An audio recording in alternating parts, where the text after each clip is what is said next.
Alright, welcome back. YouTuber program's not open yet, don't worry. So how's everyone doing?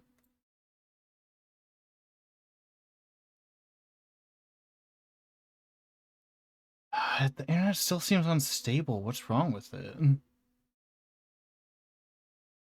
Is it all for naught?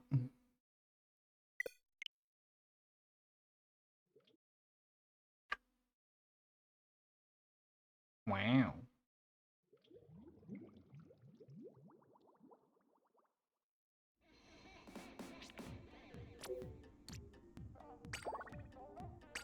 Where were we?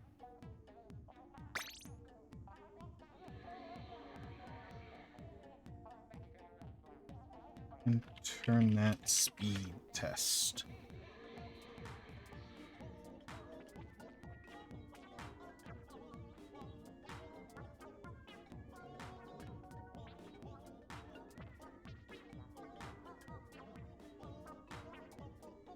Bro, the internet got worse.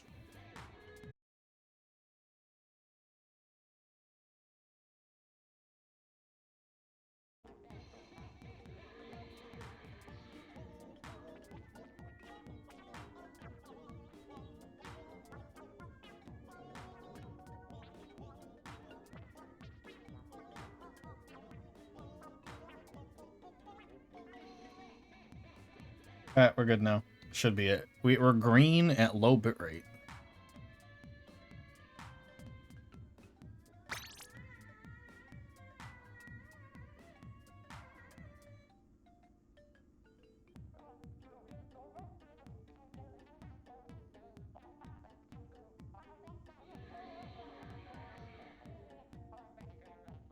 Wait, OBS, quit it. Quit trying to send 300 kilobits per second, you bitch.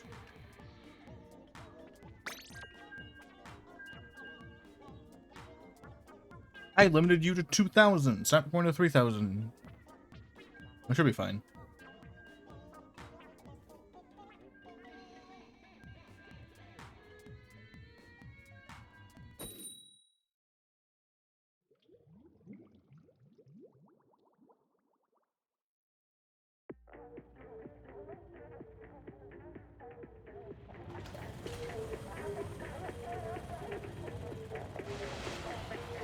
So how's everyone doing? Ooh, Explosure. I have to kill the fish.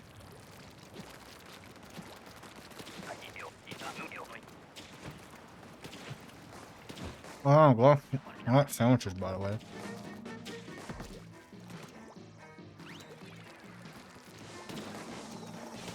No, another flyfish got in my way of killing that flyfish.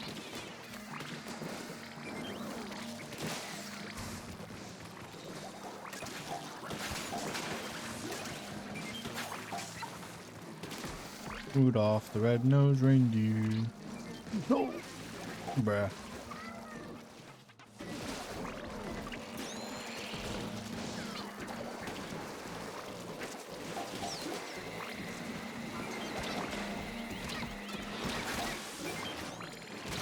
Bruh, I'm just getting fucked. A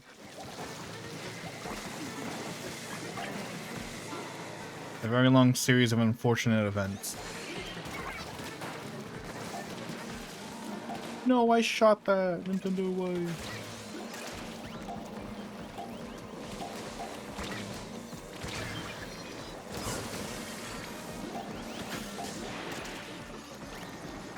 Bro, this match is going awful. No, is the stream still delayed, or is that just you doing something when I ask?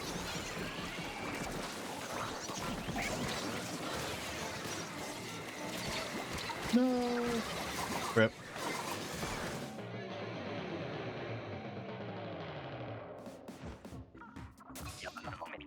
It does seem to be buffering every now and then still.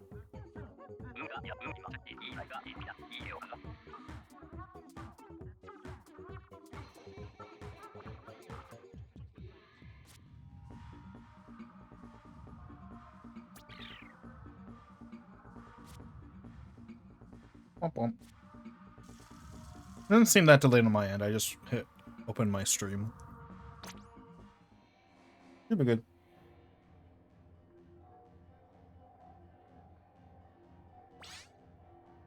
All right.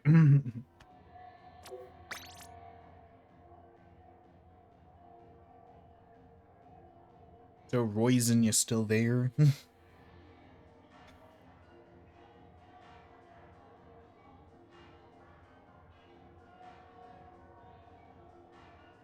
was weird.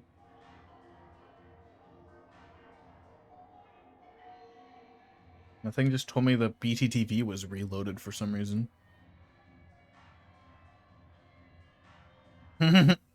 Yeah. That's fair.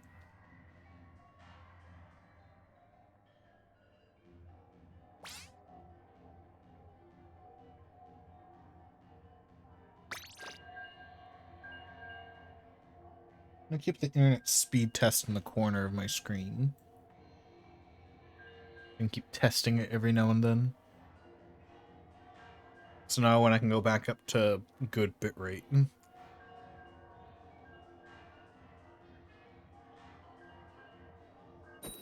Why has my internet got worse after the internet reload? Usually that fixes it. I can't believe it got worse. Would have been better off if I didn't reset my internet.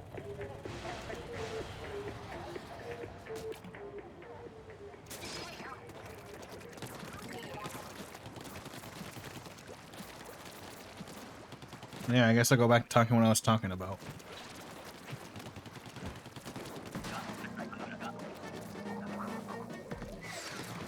So the Acolyte. And the fucking twin bullshit. Like, yeah, how did the fuck did she...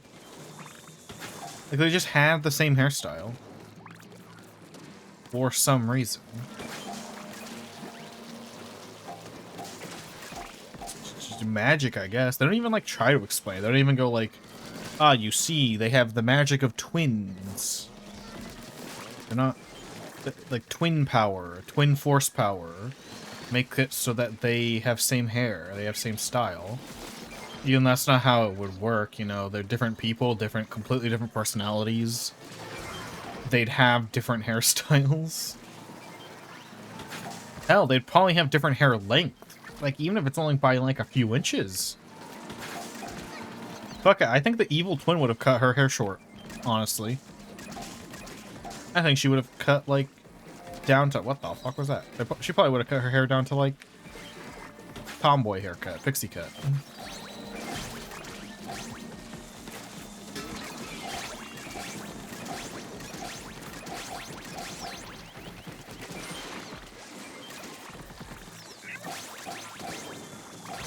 Bruh. Just a weird... It's a really bad show.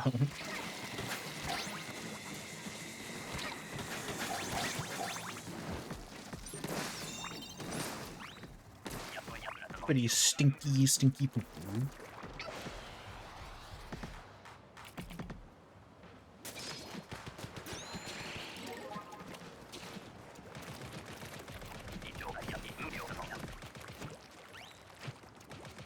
Oh, dude, my upload speed's back to normal. Upload speed's back to normal. I have a 20 upload. 20 upload. 20 upload. It's not alert. I can turn the bitrate up after this match. Gamers, we're back. I just did an internet speed test in between rounds. Gamers, we're back, baby.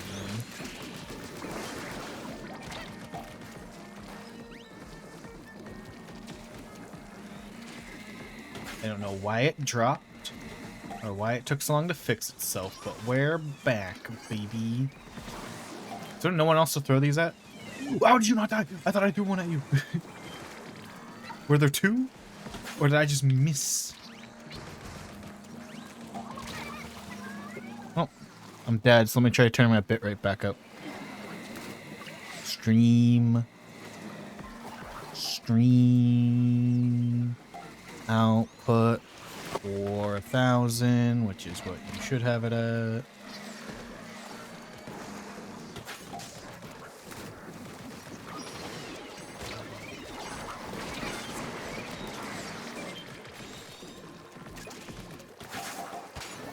I didn't hit apply yet, so if you're wondering why it looks like shit, because I haven't hit apply bitrate yet.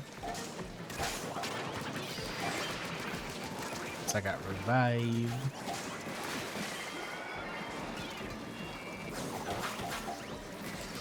Please, kill this guy. It's Jover. No, there were 2 eggs right there I could have gotten. No. Anyway. The bitrate's back, baby.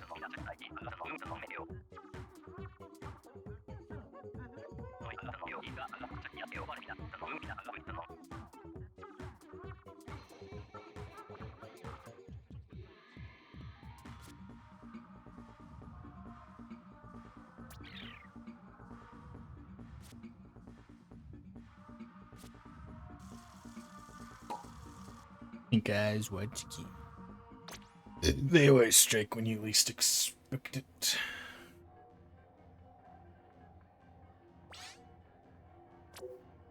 I'm also knowing the stream is gonna have to be 4 VODs.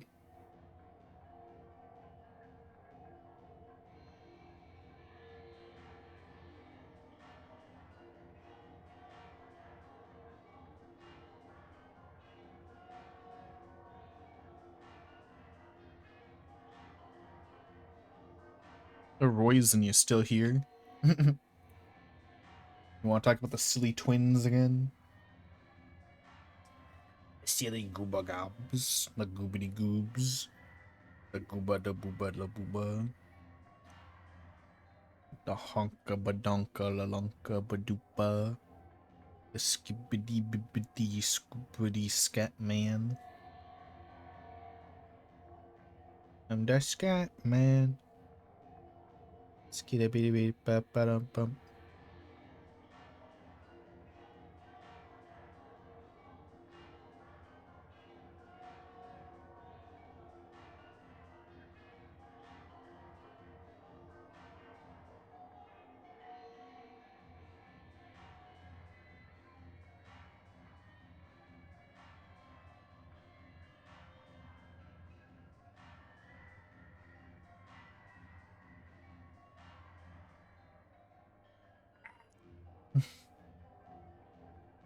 Avanuki!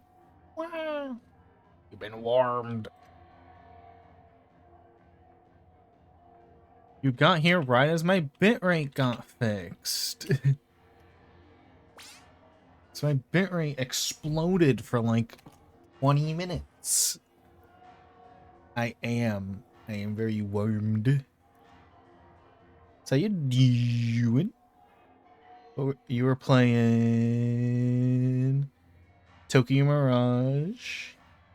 Hashtag fee. Hashtag Uber EP. Well, hi, I'm Zara. I'm a Gestor. And before you go, if you have to go, let me do the thing. Haba! You've been diagnosed with card. Get wrecked. Ooh, 70 energy. That's really good. Nice. Good power. 3 Muji. Bro, are you Kaor? I think you're just Kaor. Wait, what the fuck? That's insane. Hold on, let me pull up Kaor.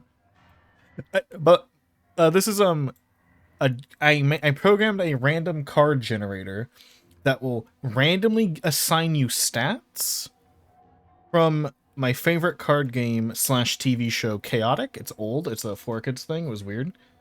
A magician is basically... Music is magic music, and a magician are these like little ghosts that like music that live inside you. And that's how many times you can cast a spell, basically. The max is 3. Average is like 1 on average. So you got pretty good. You got pretty good shit. Wait, hold on. Let me pull up Kaor. Let me pull up on stream. Chrome capture. Where is it? Here it is.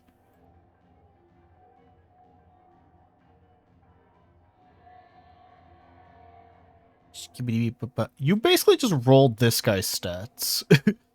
But it's random. It's not like random. It doesn't pick like a random card and assigns it to you. My code literally just makes pretty much random stats. You pretty much just rolled this guy in terms of his stat line.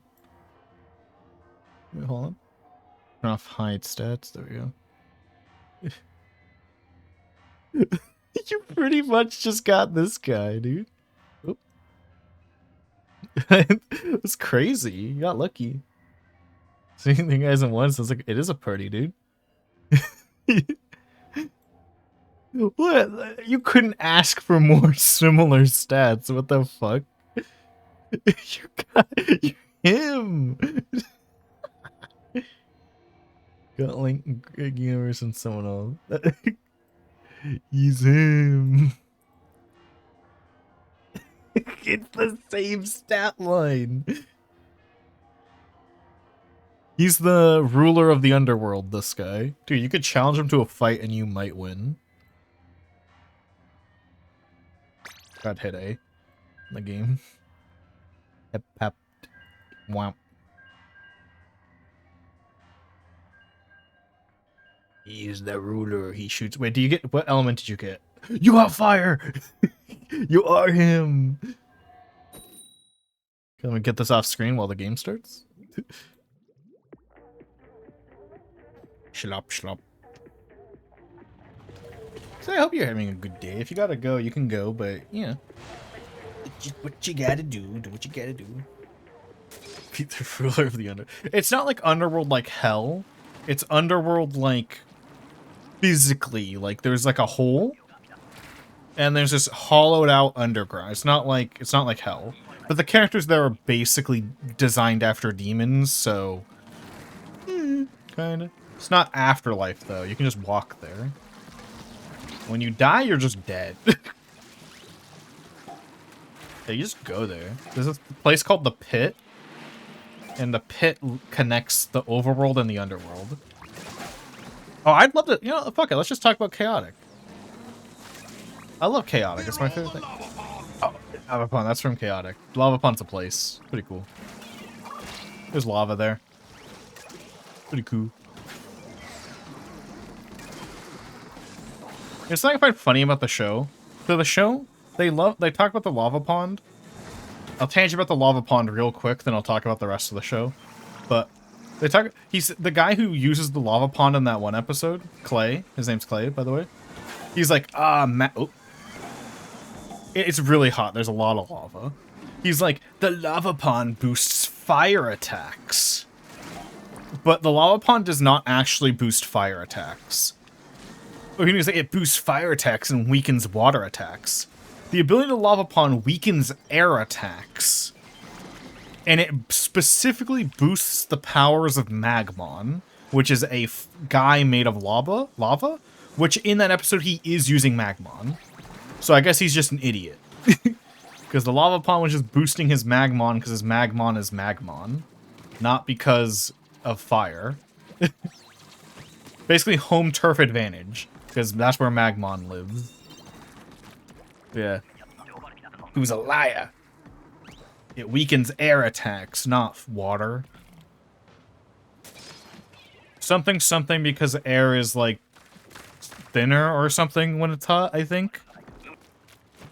I think that's the reason why. I don't know. Something like that. But also air attacks include...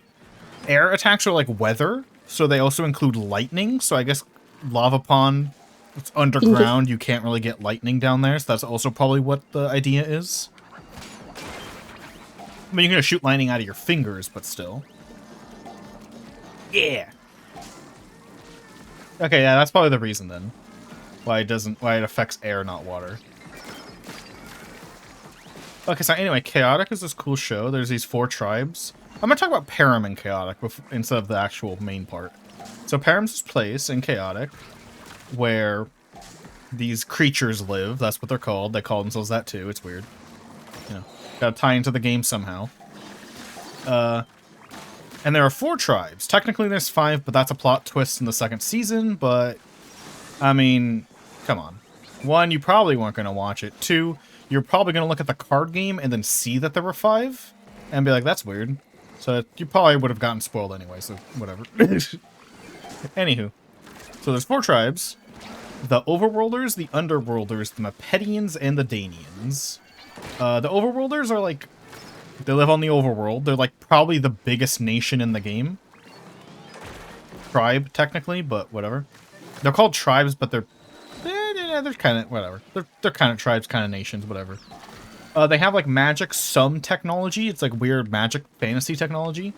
Like they can power certain things with crystals, but it's not very common. They can shoot elemental blasts and shit out of their hands, face, and whatnot. And so Overworlders, yeah, they're based on, their designs are based on like orcs and mammals and shit, like fantasy monsters. So there's like a centaur guy who's half horse, half another horse, but the second horse is anthropomorphic. There's actually that guy's technically a crazy experiment, so he's a little special. He's different, but whatever. Anywho. You know, there's an orc guy. The leader's like an orc guy. His name's Maxor. He's like a really... he's like... Imagine if an orc was also a Chad. Because normally orcs are like fat and ugly looking. Imagine if like an orc like mogged you. That's him. Yeah, he's like he's a science experiment. So he's like he's not like he wasn't like naturally born.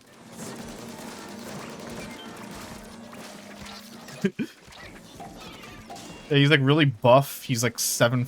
He's like really tall. Mogging the orc. Yeah. Something I noticed about Chaotic though is if you're looking at the character tangent. I'm tangenting. He never fails his mewing streak. So something I noticed about Chaotic is you might like if you look at the character, like the creatures, you're like, oh, Maxor is probably 6 feet tall, right? Because he's like proportioned like a 6 foot tall man. And like there's this other character, my favorite character, her name's Kinneon, and you're like, oh, she's probably like 5'4", right? Like she looks like she's 5'4", but Kinneon is like 7.5 feet tall.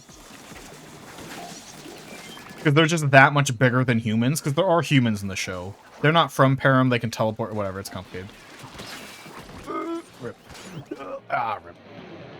So Kinneon's like, she looks 5'4", but she's like 7.5 feet tall, which makes Maxor like 8 feet tall. So yeah, he's really big. They're really big. So anywho, yeah, the Overworlders. They're like they're mammals, monsters, and shit. Technically the Overworlders and the Underworlders is a twist. It's a reveal in the third season, in a weird episode. Don't worry about it. That like, oh how tall. Yeah, he's like Reinhardt size but thin. So like if you're googling them, that's funny. So like the Overworlders, it's a reveal in season 3 that the Overworlders and Underworlders share a common ancestor. So that's why a lot of Overworlders do kind of look like Underworlders. The Underworlders are more like demons, mammals. There's like a dragon guy. There's a lizard man. There's a hot demon woman named Takinam. She's pretty cool. I like her. Yeah. Oh, and there's a few furries in the overworld. I forgot about that. There's a few furry characters, like 6 in total. Not many. And then there's the Mepedians. They are lizard people, and they live in the desert. Which, if you watch the show, you might think the desert is fucking massive. But in the official map that was only revealed after the show ended, the desert's kind of small. Like, you'd imagine the desert is like half of the overworld. It's like an 1/8 of the overworld. They have like no territory, which makes them in season 1 getting mad over their territory being stepped into a lot more reasonable when they have so little territory. The thing that makes the Mipidem desert so special is that mirages aren't just like a trick of the light. They're this like magical phenomenon where certain locations are called mirage locations, which they will appear and disappear in random parts of the desert.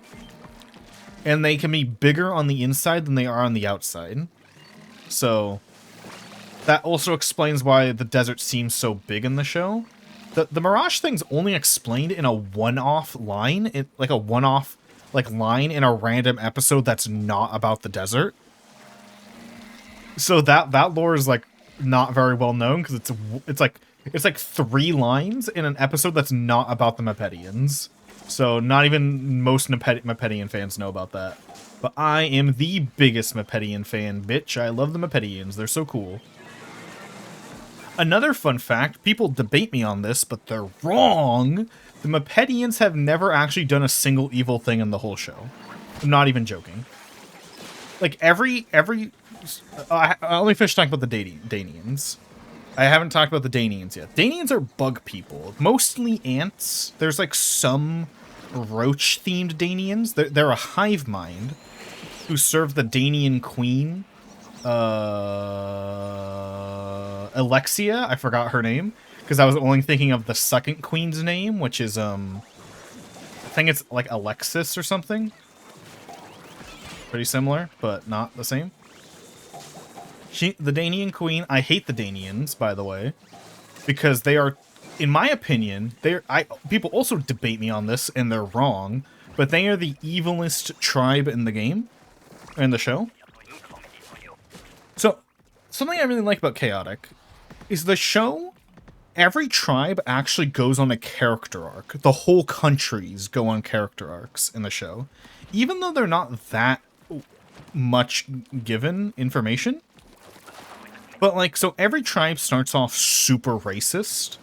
Crazy for a kid's show, too. This is a show for, like, 11-year-olds. Every tribe starts off as, like, really racist, and then they slowly, like, they actually go through arcs where they have reasons to, like, learn to not be racist over, like, the course of, like, 50 episodes. And they eventually all, except for the Danians, by the way. People don't notice this, but the Danians never go through with an anti-racist arc. They remain racist the whole show. And no one notices except me.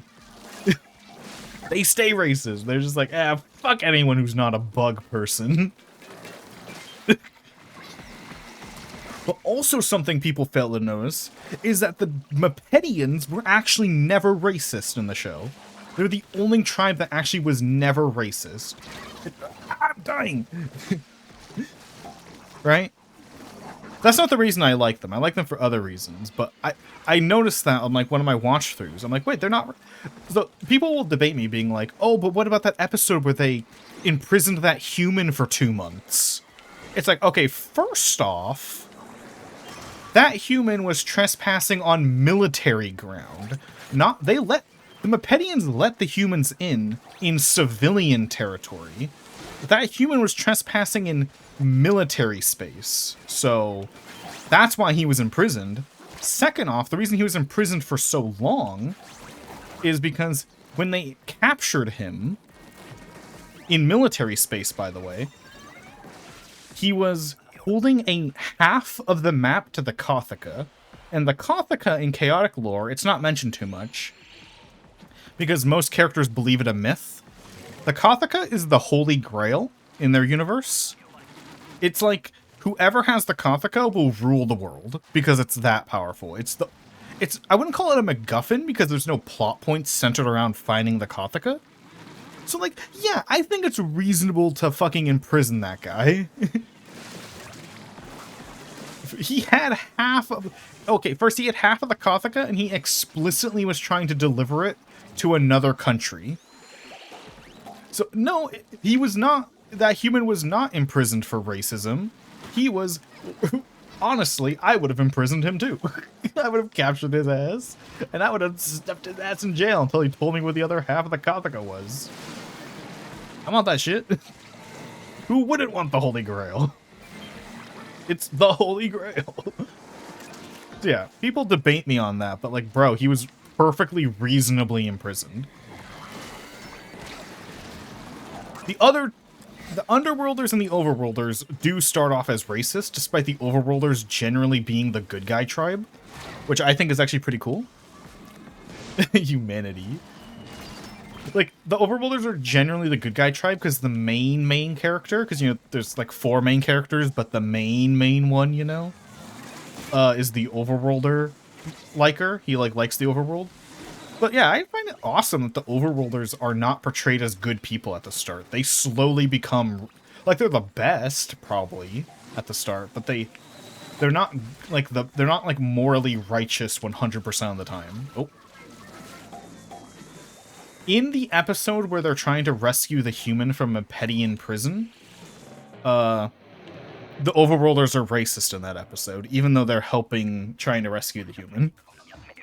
They're only trying to rescue the human so they can steal the Kothica map from him, while they are constantly being racist towards humans in that episode.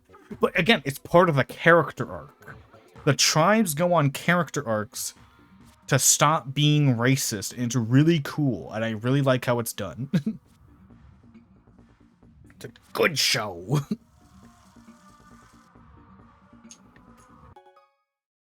Maps and modes have been updated.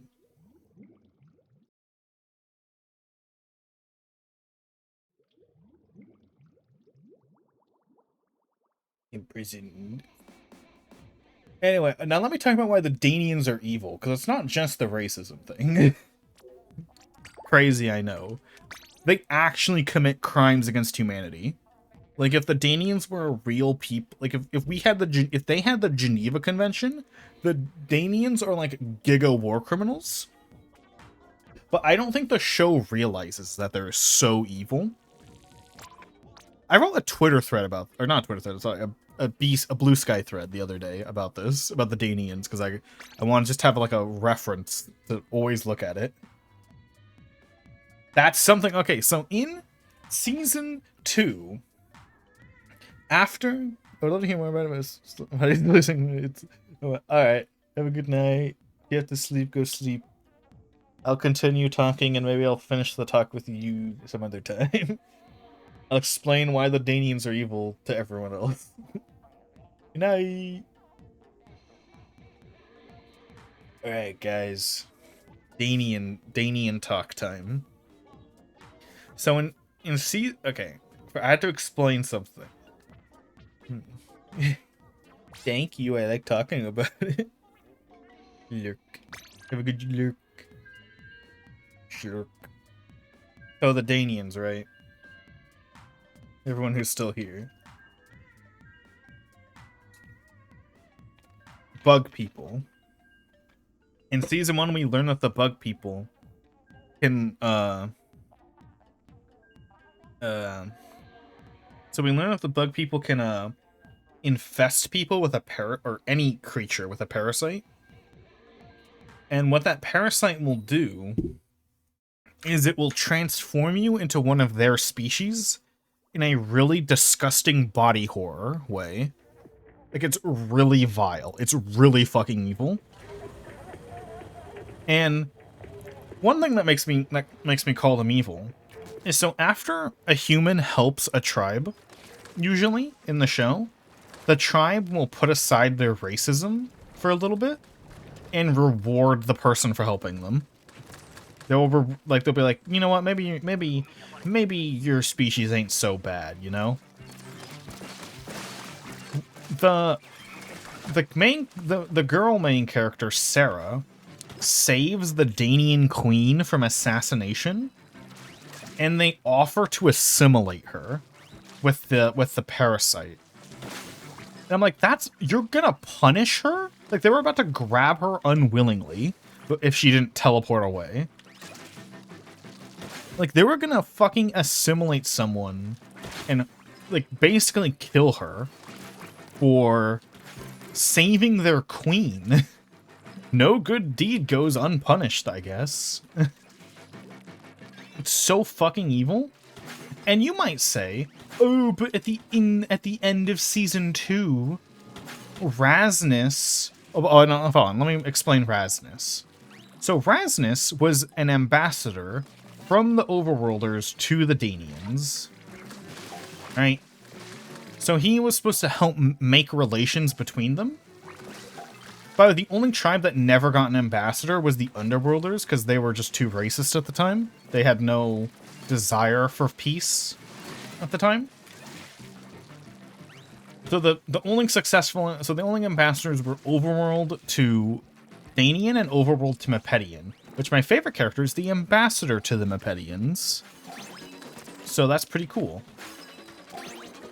And she's the only successful one, because what happens is they secretly infect Rasnus, the ambassador to the Danians.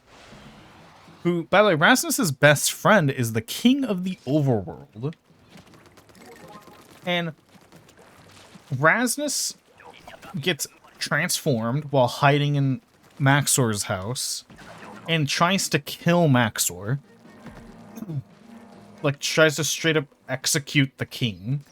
Or president, we don't know technically. He's the only leader where we don't know if he's like a president or a king or whatever. We don't know. Anywho. So, yeah. And despite what Rasnus says, he says, oh, the becoming a Danian was my choice. And it didn't change my personality at all. And I'm like, dude, 2 seconds after you became a Danian, you became a bloodthirsty monster who tried to kill your best friend. And you're saying you didn't change? Because he's like, oh no, we're friends, right? And I'm like, no, you're not. You tried to execute him. You're not friend. Like, what the fuck? I do not believe him. I think he was brainwashed to say that he wasn't brainwashed. Because, yeah, a lot of people who like to say Danians aren't that bad is that so the only 2 people we see on screen get assimilated was the person who tried to assassinate the Danians. Yeah, he was a kind of a rat possum. He was more of a possum. I think he was a possum character. Might have been a rat. Like half. Because Rasnus was a sweet old man before he got infected by the Danians. Then he became a bloodthirsty monster after. So yeah, the only 2 people we see them assimilate is a criminal who trying to assassinate their queen, which I gotta say, even if you try to assassinate that, like, a high-ranking official, you probably shouldn't be tortured, because that's still evil. You probably shouldn't be tortured. You probably should just be jailed. Maybe executed, depending on the society you are in. But, like, forcibly tortured and forced to work for the government? No. That's really evil. Forced to, like, no. That's more evil than the assassination attempt, honestly. So, yeah, those are the only 2 we see on screen. An innocent old man and a criminal get assimilated. Oh, by the way, both of those on-screen assimilations, both of them were attempted to kill their previous king. Because guess what? Colmo tried to assassinate the leaders of the Mepedians, because he was a Mepedian before he got assimilated. See, that's pretty fucked up.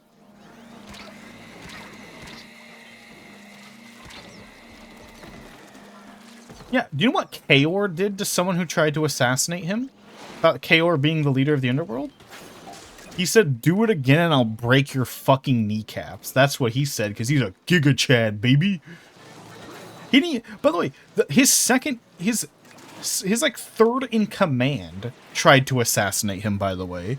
And he didn't even imprison him. He didn't even fire him. He said, no, you can stay 3rd in command, but if you try to assassinate me again, you will die. Personally, by my hand, even. No, almost. Yeah, fucking Virgin Danians versus Chad, Chad Underworlders. Yeah, so I didn't even finish why they're so evil. Because first off, that's evil. Everything I said about them just now, insanely evil. Insanely wrong of them. Now, what else did they do? To celebrate the world peace, In Season 3, they held a celebration, which was a racing event. I'll probably be going for another hour or two, unless I get tired of the game, that is. But at most an hour or two.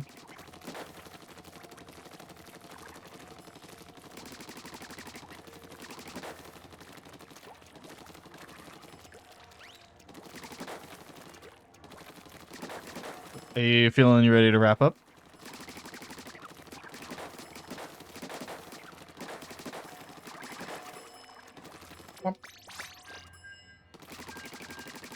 Wow, wow. Anywho.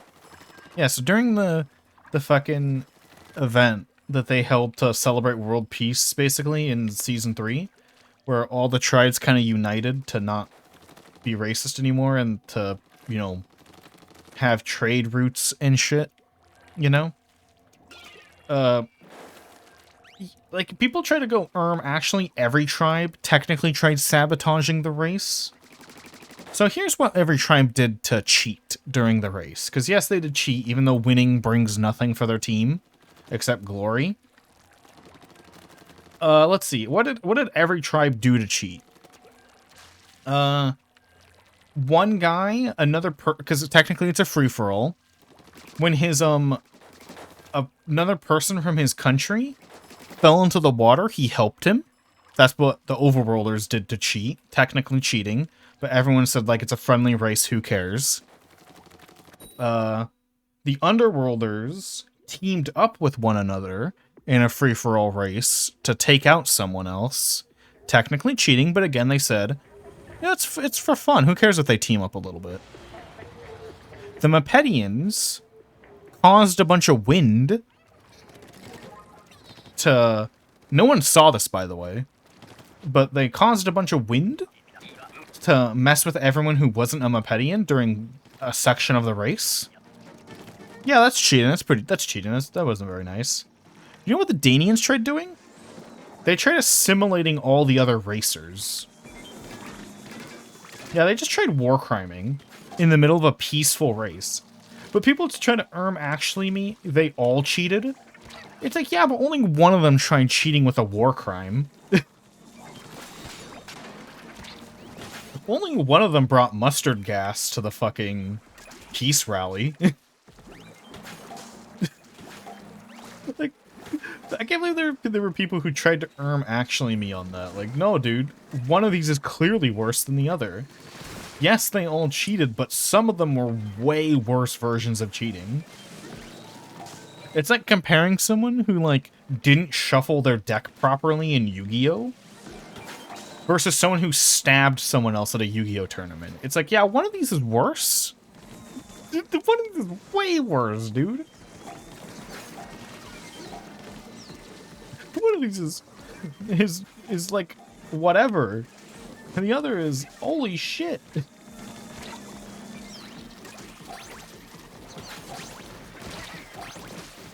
No, it's like, sorry, that wasn't a good explanation.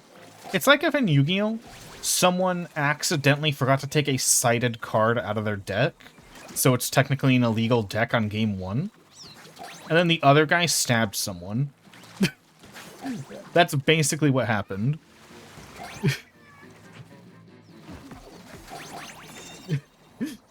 Like, I think the stabber is pretty evil.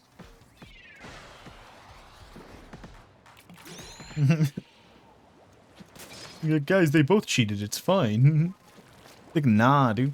And in my, like, 9, 10 post long Blue Sky thread, I talked about how, like, I think the Marillions are more evil. And the Marillion tribe, when they're introduced to be the evil tribe.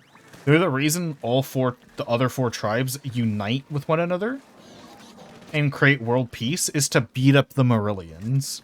But I will pose it to you, the Marillions were less evil. The only thing the Marillions did that was more evil than the Danians was technically their plan was gonna wipe out most life at the end in a tsunami. But if we ignore that, and we take all their other war crimes, their war crimes are the same and less than the Danians. It's just the Danian army is so weak they were never able to do it as much as the Marillions. So both the Marillions also kidnapped people and forced them to work for them. Right? The Danians, or sorry, the Marillions also did that. But I would 100% rather be kidnapped by the Marillions than be kidnapped by the Danians. If I got kidnapped by the Danians, I'm offing myself immediately. Anyone would. Just like, nope. I'm out of here. I'm not fucking with the Marillions. I'm not fucking with the Danians. If I got captured by the Marillions, I'd be like, yeah, I might stick this one out. I'll probably be saved eventually. You know? So what the Marillions do is they mind control you. And you might say, oh, that's pretty bad too. It is pretty bad. But it is shown that once you are done being mind controlled, you do not remember being mind controlled. It's like, yeah, if they mind controlled me for like a month to like work in a mine, at least I'm not going to remember working in the mine for a month. Like, that's better. You know? That's way better.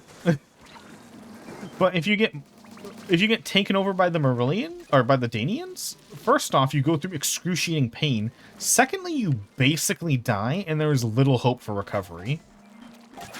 Technically, one of the assimilated did eventually get unassimilated, but he was left scarred and deformed afterwards.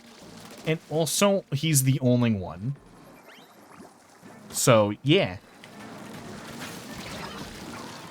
He's the only one that got saved, so... And he was pretty important. He was pretty high ranking, so he probably got a bunch of extra resources to do that. If I got fucking kidnapped by the Danians, dude, you think they're gonna put that much resources into restoring my brain? No, dude, they're just gonna be like, oh, just kill that guy. I'm dead. If I got taken over by the Marillions, they'd be like, oh, let's not kill that guy. We can save him. Easily, in fact.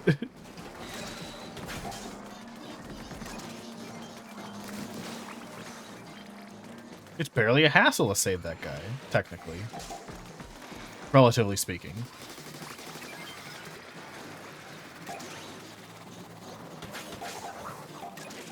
It's like, yeah, both tribes are evil and did slave labor. But one of those I would much rather be in than the other. And that's why, while they are both evil and bad, I think the Danians are way more evil. They're like super evil, in fact. I didn't even realize it was wave 3. They are the super duper giga evil people. I do not like the Danians. Which sucks, because their cards are actually really cool. The Danian cards have really cool gimmicks, and I like them in card. I should go here, I think? Ah, wasn't close enough. I'm dead. Like, the Danian cards are really cool. That's what's a shame that they're so evil. There were only 2! I will pose it to you that there are only 2 nice Danians, and one of them is neutral at best, actually. The 2 nice Danians are what's his name? It's like Wumba? Is it Wumpa? Or like Wumpa or Wampa? Wumpa? What? I don't know. And he's only good because he's so bad at being a Danian. Dang, it wasn't close enough. And then the other good Danian is a neutral Danian who lives on the Danian black market, actively screwing over the Danians.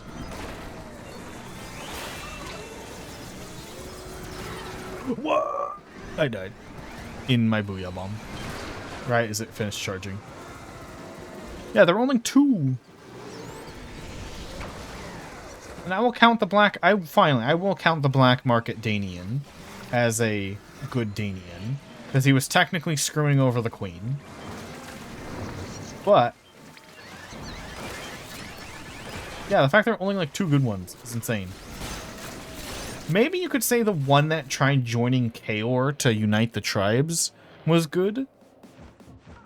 But like, Bruh, they only did it so they could kill the Marillions. Which everyone wanted to kill the Marillions. They're not good. I do not like the Denian, the Dans. Which again, a shame because the Danian cards are really good. They're really cool. I like the Danian cards. If the Danians weren't so just abhorrently evil in the show, then I would they'd probably be my second favorite. But considering I'm considering the show characters in my liking of the tribes, then I have to put them at the bottom.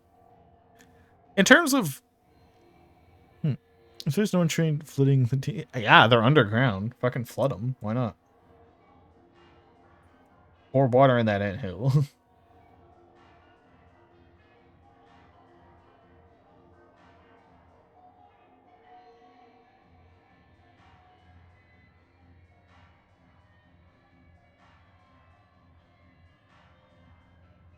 I do not like the demons.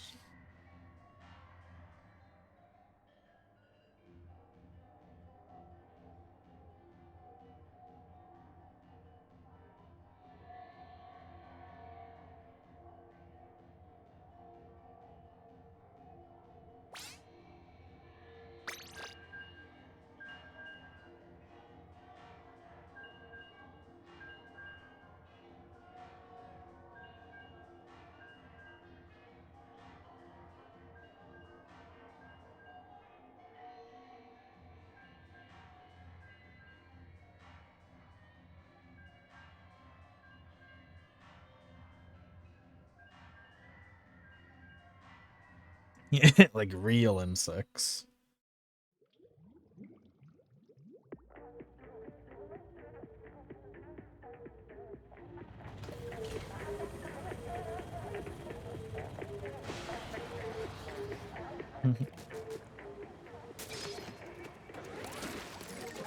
Yeah, my favorite in terms of cards is probably like Mepedian, Marillion, and then Danian in terms of just cards. In terms of show, Mepedian still, because Mepedians are fucking awesome, baby. And then like Overworlders tied with Underworlders, because they're pretty cool. They're pretty cool.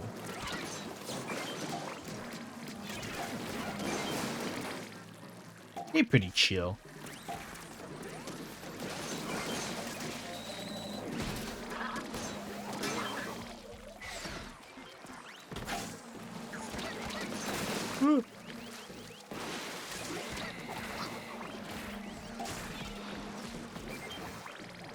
Mepedians are cool as fuck. Funny that Mepedians are my favorite tribe, but my favorite card's an Overworlder.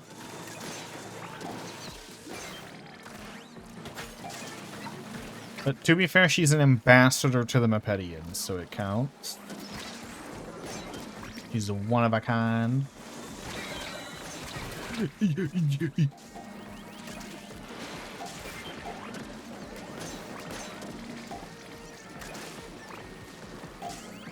Hey, look, the thing worked. Where it guessed what you were saying. Whee!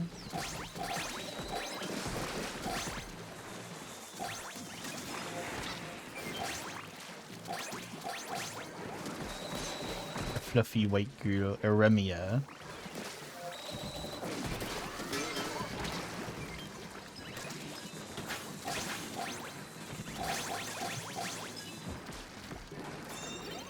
He's a pretty good round.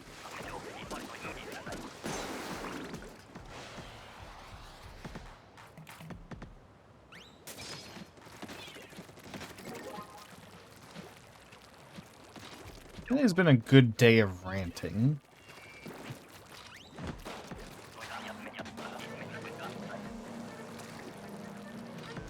Oh, 2 of this gun. Oh, we both got them. Neat.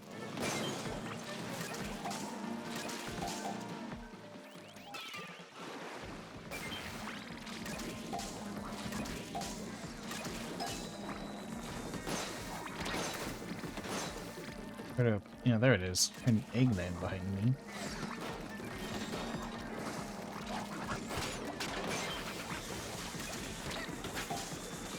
I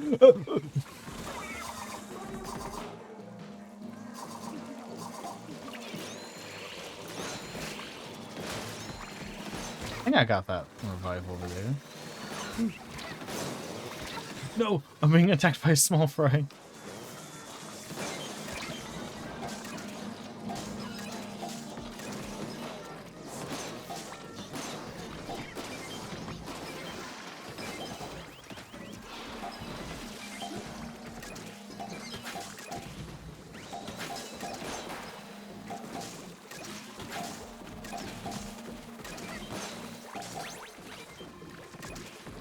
We did it, gamers. We saved Inkopolis. Okay, I'm gonna run. I'll try to revive. Well, not quite run, but you know, stay safe than sorry.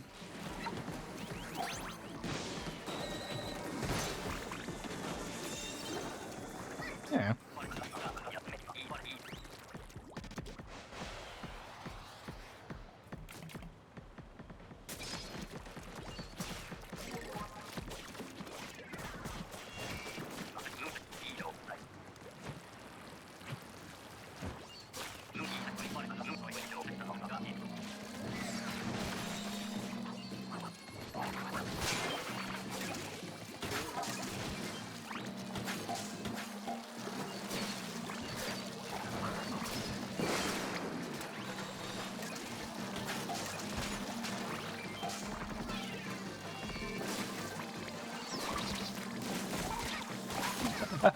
I'm dead. You know what I still kind of want to do? I kind of want to host a newbie draft tournament for Chaotic. Like, I will, like, just like I get a bunch of people who are interested in playing, and I do a draft tournament where I'll teach them all how to play for the tournament. Like, I will be the coach, everyone's coach. Nah, not really. He was pretty good. Something I still want to do. I'll host a draft tournament so that one person who maybe understands the rules more doesn't get like an overpowered team. Just wink.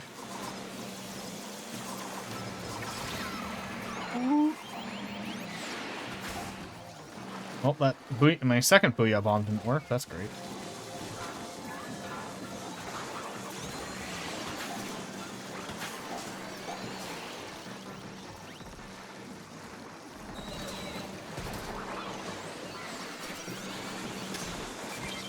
Oh, GG. There's no way we can get the eggs in this time.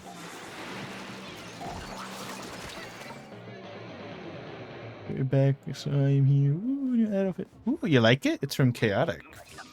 My favorite character from her.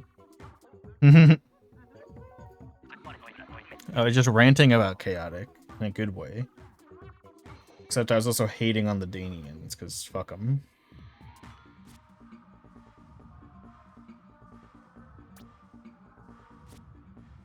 I hate Danians.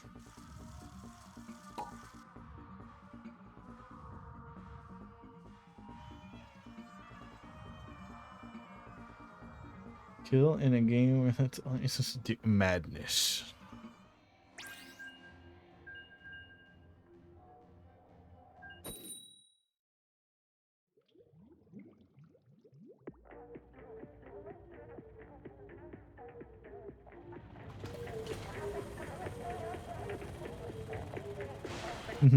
Splatoon time.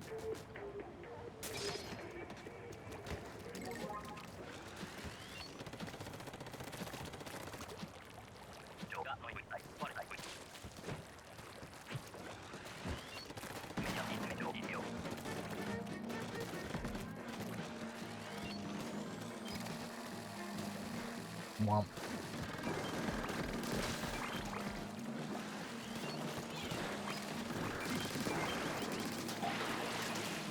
Okay, I got a mouse on me. There are two mouses and one of them's not on me.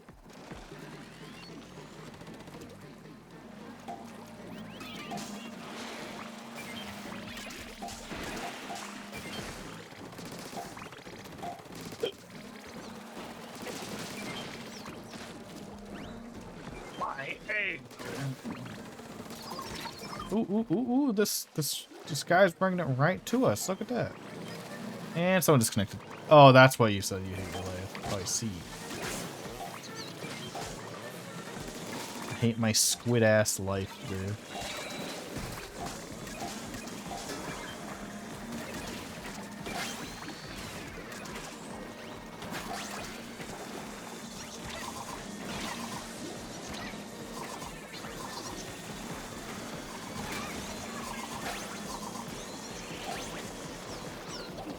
Pain.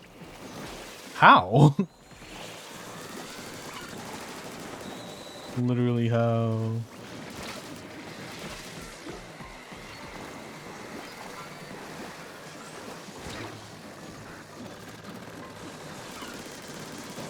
If the other guy dies, I'll just die on purpose. Hey, die please? Aw, dang.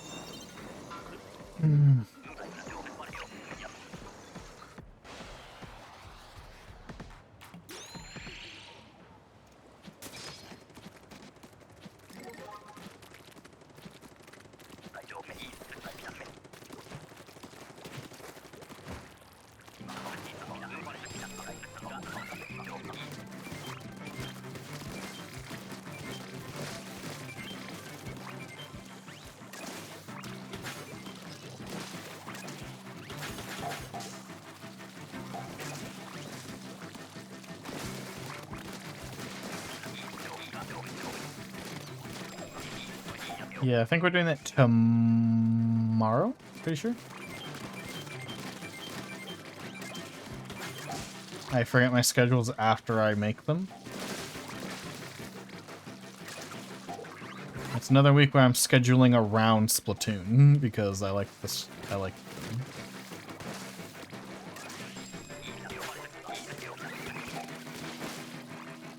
How many more games are you feeling? CPU? Pretty sure I did it for tomorrow. I'm going to end early-ish if you want. It's fun. Maybe a king. Alright. Dish egg.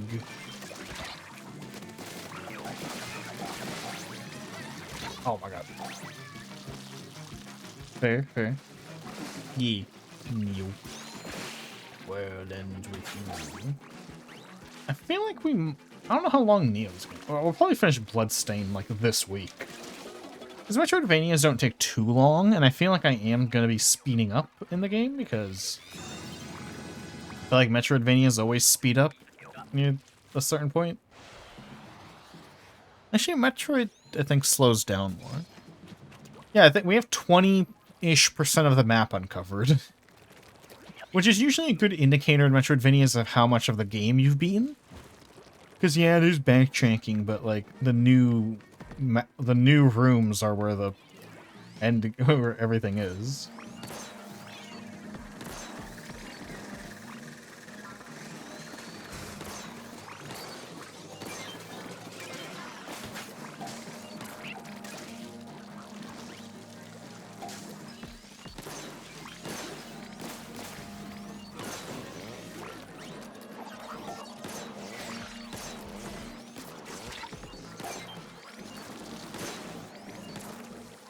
Please don't turn this way. Yeah, I feel like Neo is just gonna take a while because it's a dialogue heavy game. I like the dialogue a lot. But yeah.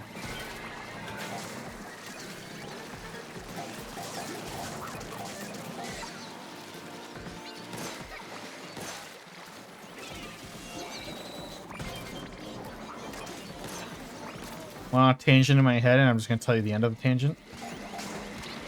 I hate that RPG basically doesn't mean anything. Like, if you have the balls to say, like, what you think an RPG is, people are like, what? But then you're excluding, like, God of War or whatever, you know? And it's like, I don't know. Because RPG is just basically every game. Every game's basically an RPG unless it's fucking Tetris. Because if I said, yeah, because like my friend hard disagrees with me, but then again, remember this is the friend that likes TLJ and The Last of Us 2, so opinion partially discarded. You know, Mothership's an RPG. It's actually because if I said because people like because he's like, oh, RPGs are any game where you role play, and I'm like, my guy, that's every game that's not abstract. Mario is an RPG because I'm role playing as Mario.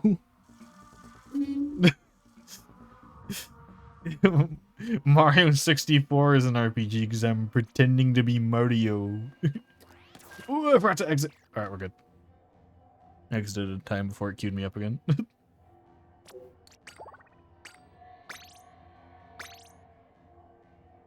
Like, I think to be an RPG, like, yeah, my definition is a bit abstract, but I'm pretty sure it's like, you can tell case by case, right? Well, like, if you make your own character, just... I actually disagree with that. I think, because if you said, if 15 years ago you said RPG, what would people imagine? Like, if you showed Cyberpunk 2077 to someone 15 years ago, they wouldn't call it an RPG 15 years ago. That is a modern thing to call a game like Cyberpunk 2077 an RPG. Because usually when you say RPG, or if you said RPG 15 years ago, you'd think like the mechanics, like Pokemon, or like Final Fantasy, like when you're picking like abilities and whatnot, and stat numbers and everything, you know? Like when someone says RPG mechanics, they always think of like the Pokemon shit and like a Final Fantasy Pokemon, Yokai Watch, you know? If I said RPG mechanics, you're not going to be like, oh, a visual novel. Well, a visual novel is technically a fucking RPG. Under the modern definition.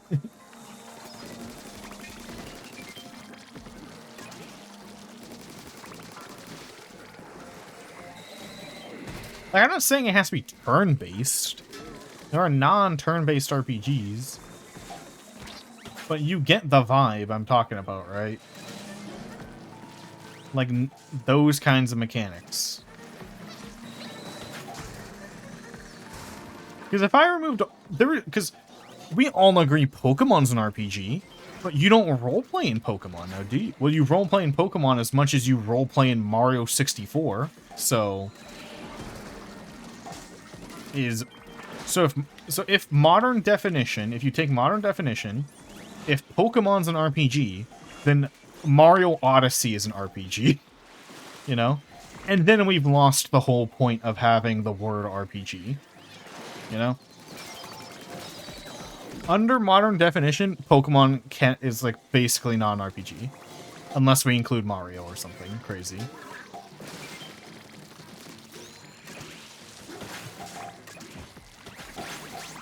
Barely.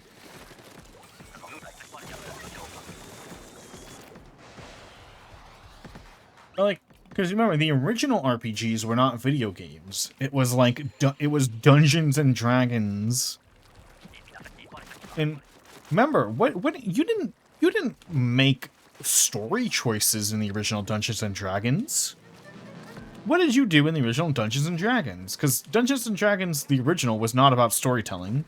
Barely anyone played it that way, and the game did not intend you to play that way. The original Dungeons and Dragons was about rolling dice and counting numbers. That's what an RPG is. That's what RPG means to me. I'm not saying you can't have like the storytelling character choice mechanics. I'm just saying that's not what makes it an RPG. D&D First Edition is what an RPG, technically what I would say an RPG is. Actually, any D&D, but still, you know.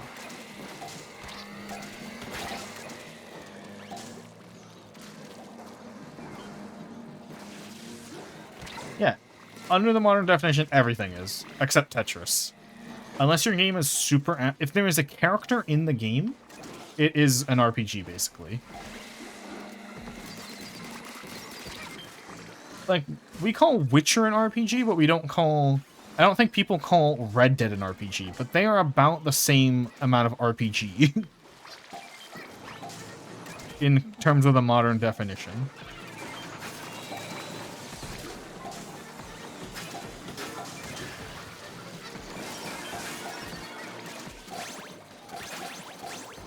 Yeah. And there are people who just adamantly disagree with me because they just love the modern definition so much. Because they just want to say, I love RPGs. And it's like, they play like Witcher and that's it.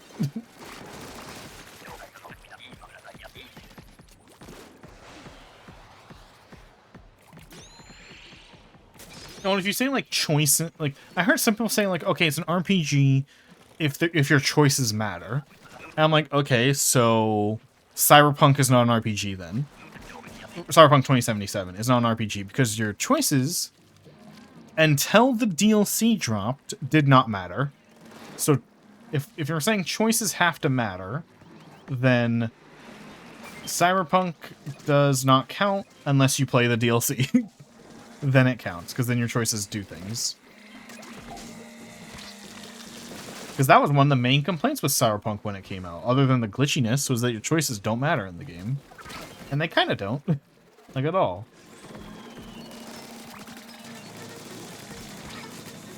I love Cyberpunk. I love it. I'm just talking. I'm just elaborating on my thought process. Yeah.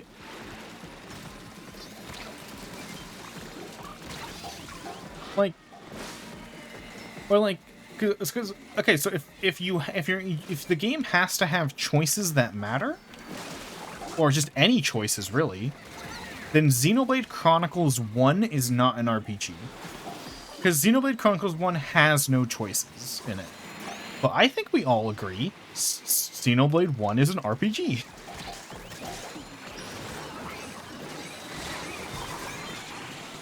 Yeah, it is an RPG, but it doesn't have any choices. But that's what a lot of people define an RPG as, is that it has to have choices.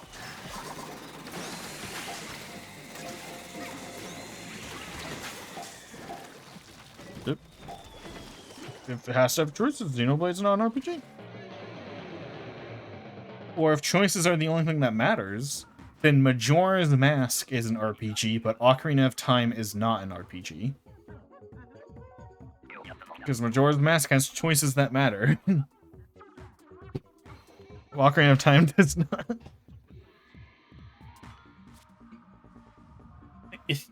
Like, Royzen gets what I'm talking about. I think like a Vampire Masquerade, Fallout, Morrowind. Those, yeah, there.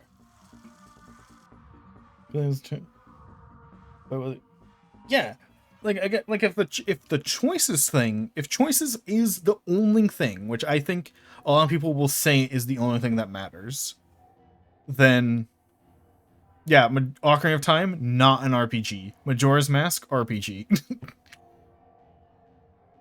Well, under my definition, aka the old definition, neither are.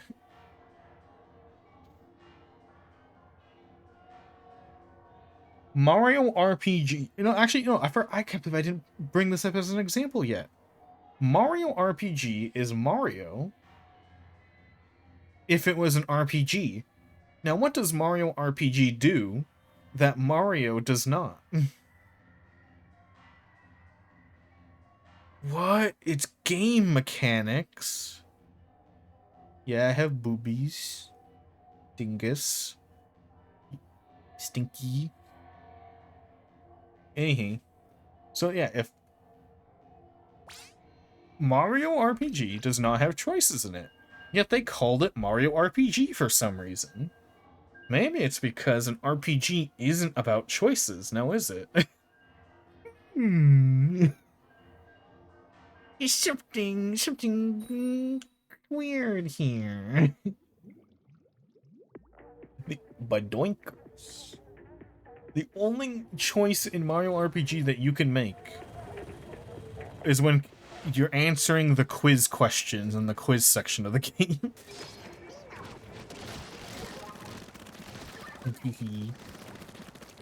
By doinkers. It just bothers me a lot. And if I go on the RPG tab, I was gonna say if I go on the RPG tab on Steam, I won't get a lot of RPGs. But I remembered, no, I will, because the majority of those will be indie games, and indie gamers understand what an RPG is. Mostly because indie gamers aren't making Witcher 3. You know, they're not making Witcher 3. They're gonna be making 99% gameplay games. Indie gamers rise up, indie gamers doing it right.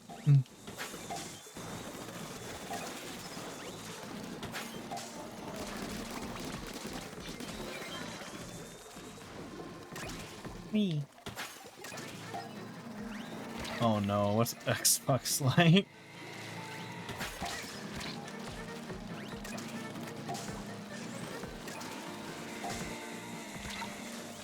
But I think like, yeah.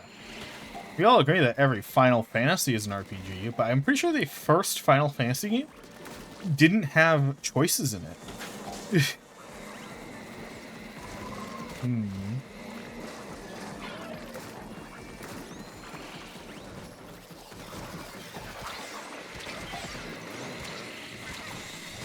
Damn it.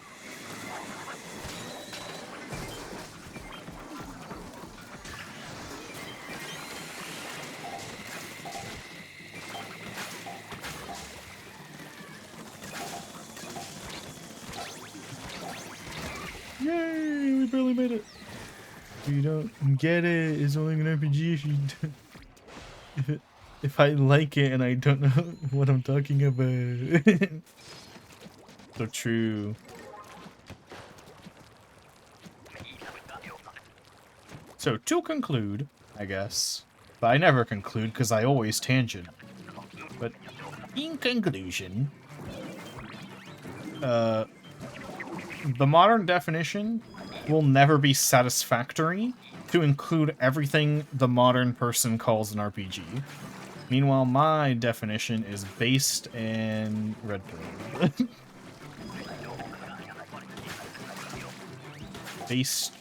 based red pill. For real, no cap. On God. I'm right because I'm cool. I never learned what red pill means. All I know is that cringe people said it, and then we adopted it as a joke. Us funny people. We appropriated it for our comedy because it's funny. Beast, red pill, big booba, no cap. Girl pill, slay. Slay queen. I slay and you stay, haha. Wow.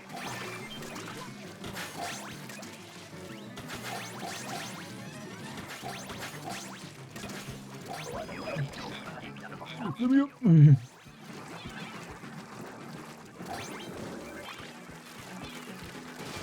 Get womp. Wow.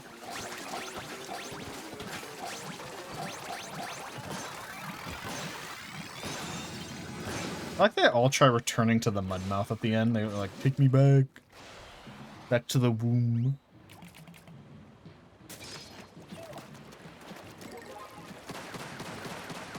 Please don't be a freebie. I'm like, yay! If it was The Rock, I was gonna be really sad because I got the Crisco goodies. I'm going. There's lurables. I was gonna go in, but there's lurables. Sigh.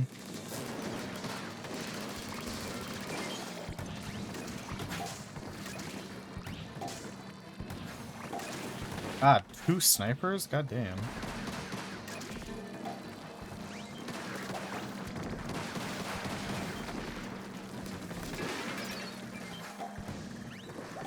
No, it was actually a curse in disguise, having the Grisco dualies, because I use up all my ink doing my shit, that I can't throw an egg afterward. No, it was a curse. Not a blessing.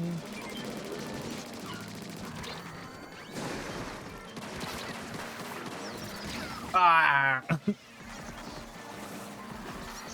I'm sad.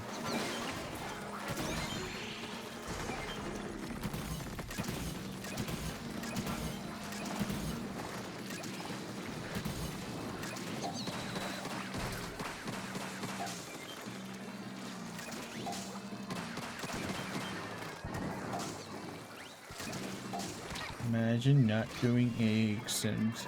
Skill issue. No.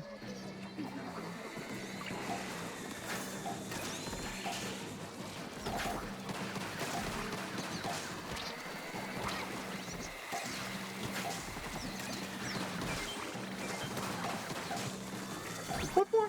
Let's go. We didn't lose on the easiest wave ever.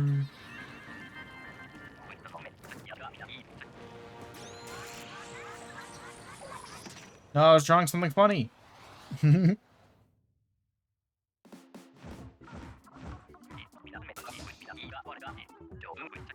womp. Pain. There is, but only during very special occasions. There was white paint on Saturday. Last Saturday. The cum paint. And guess what? Cum team won again only because of cum. Not even joking. People picked cum team, so cum team won. Praise cum team. I didn't join cum team. I had my fair share of cum on previous cum teams. Cum team number 1. Ooh. The chum.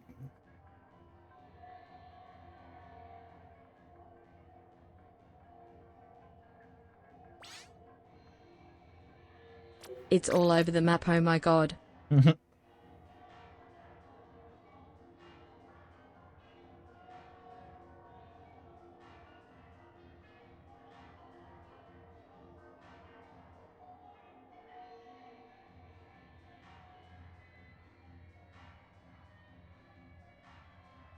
Binga boonga.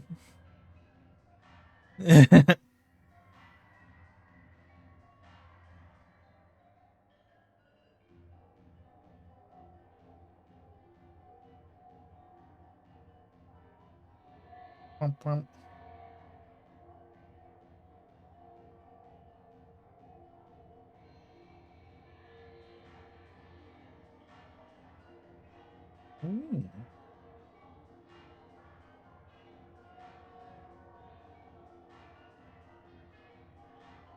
We are number come.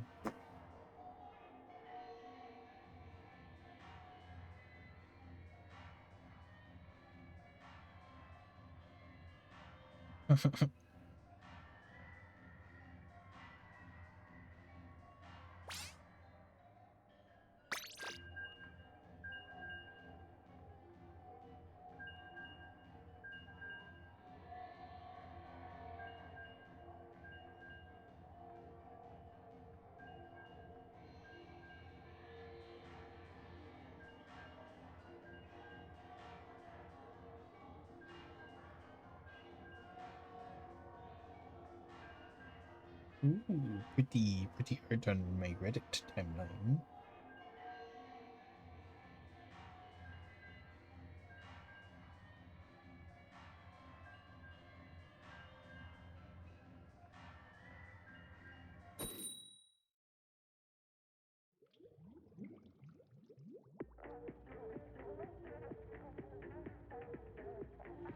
Required. Okay.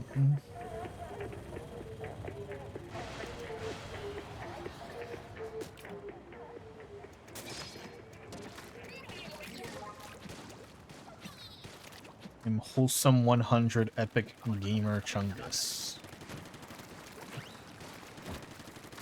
I had a little chuckle today because I learned that that Reddit gives you an award for being active on subreddits. You get like an award per subreddit. And I got a notification today saying I'm like really active on a subreddit. I'm like, oh gosh, which subreddit is it? It's fucking Comedy Heaven. So you don't know Comedy Heaven. Gooning, oh my god. Comedy Heaven is the subreddit for jokes that are so bad they died and went to heaven. I mean, they're so bad they wrapped around to being good. Or just like things that are like accidentally kind of funny. And I think what makes it like really funny to me is that the profile picture to the subreddit is this like really friendly looking Jar Jar Binks. And I just read every post in the way I imagine that version of Jar Jar Binks to speak like. It's just like, oh man, it sounds nothing like what normal Jar Jar Binks would. I can't describe the voice in my head that makes it so funny. The voice I read the posts in. It's like a kind, like soft little guy who just looks like Jar Jar Binks.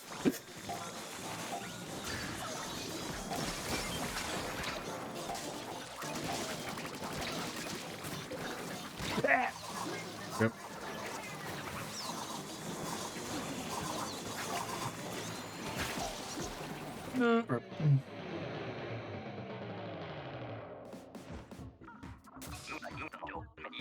Thank you for the gold kind of Jar Jar Binks. This is a really nice looking Jar Jar Binks, just like a really friendly guy. Like he's gonna offer you some cookies.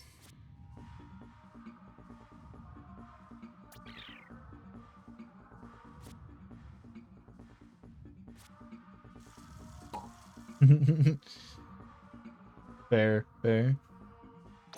I'm in agony too, but at least I got Jar Jar Binks to keep me company on my phone.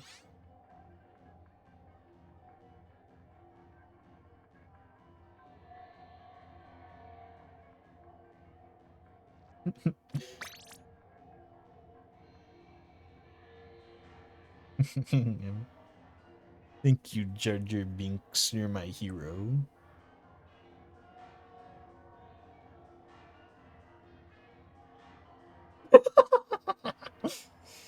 I fucking love this. I came down with the opinions that aren't my own later. So the fucking okay, this is a post from Comedy Heaven and I love it. I bought the "Woman Fear Me, Fish Love Me because I fuck the fish" t-shirt and waited months for it to come. Only there's a misprint. It only says I fuck the fish.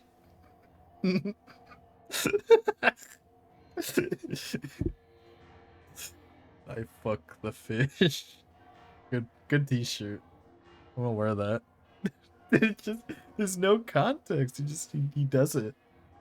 Why does he do it? We'll never know. It's just only they forgot half of the shirt.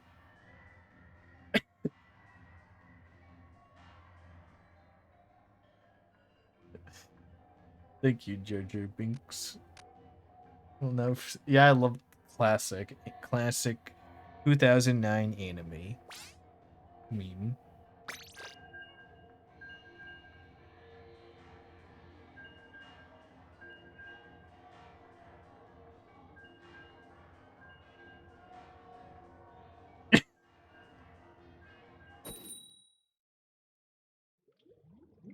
Then you're gonna lose it. I'm already losing it.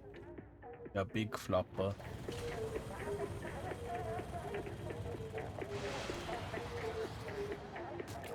Big penny.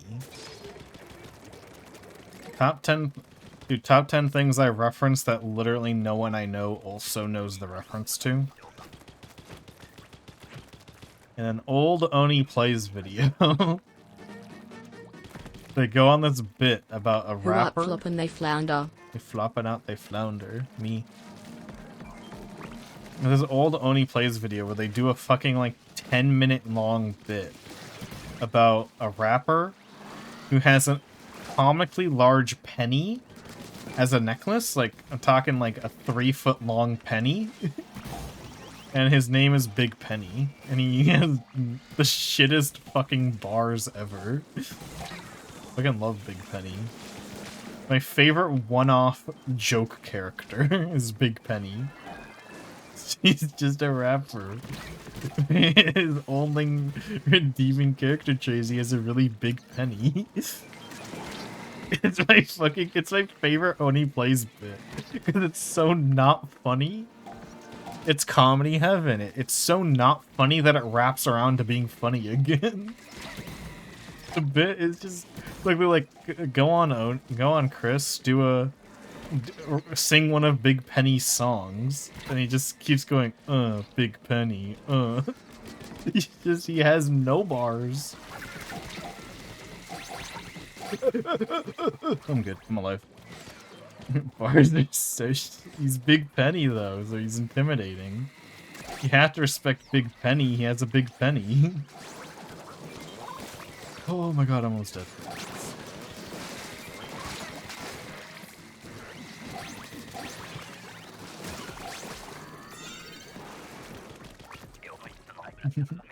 Use TTS on friend stream when I rap. I guess I'm Big Penny. No. The bit is so old, it's back when Ding Dong and Julian were on the show. Which I think was, yeah, that was a long time ago now. Yeah, it was a Ding Dong and Julian and Chris bit. What? How did I get slurped into the water? What? I got slurped in, dude. What was that knockback? It's supposed to push me away, not towards them. I wasn't close enough for that to land and be cool. I was almost radical, and you know it. No! I was about to be radical again, and then a fucking big fat boy knocked my aim out of the way, dude. That one was just my aim being shit. That third time it wasn't epic, that was my fault.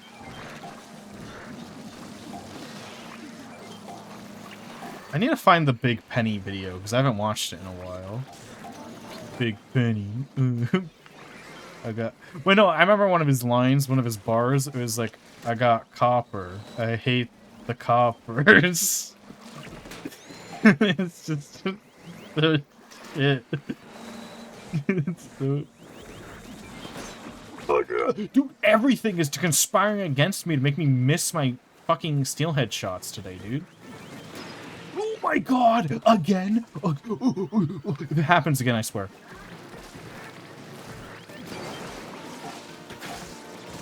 Dude, that was insane. Fucking everyone who was on stream, who wasn't CPU, did you fucking see that? A guy jumped in front of my fucking steelhead shot, and then by the time the steelhead was ready to be shot again, another guy jumped in front of my shot. Last second, both times.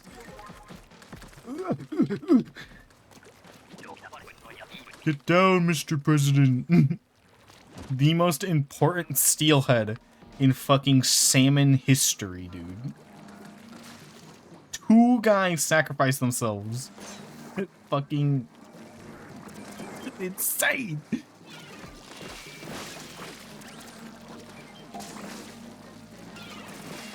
I got copper. I hate the coppers. Big Penny on the mic. I think maybe one of his... I might be making this up and having more bars than Chris did, but I think he might have said, like, I ain't pauper. I have the copper. Pauper as in, like, P-A-U-P-E-R, which means poor. Pauper as in poor.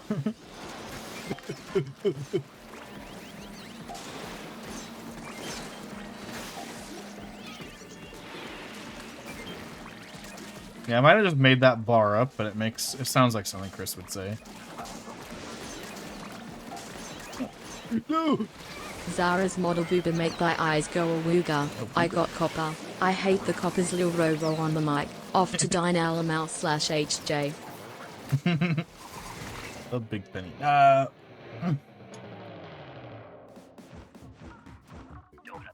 Big Penny. Will anything even show up if I look up Oni plays Big Penny? This joke might be too obscure even for YouTube. to remember it. Let's see, YouTube. There we go. Oni plays Big Penny. Big Penny remix. What? Someone remixed it. Oh my god. Heads or Tails by Big Penny. Oni plays remix. Holy shit, I gotta listen to that later. It's actually 3 minutes long. I'm not gonna play the bit on stream because it's Oni plays and they do say words that are not allowed on Twitch occasionally. It's like every now and then. And considering this is an older video, it might not be censored. So I'm not gonna play it on stream, just in case. I don't think the bit had any bad words in it, but you're better safe than sorry. Damn, 7 years ago?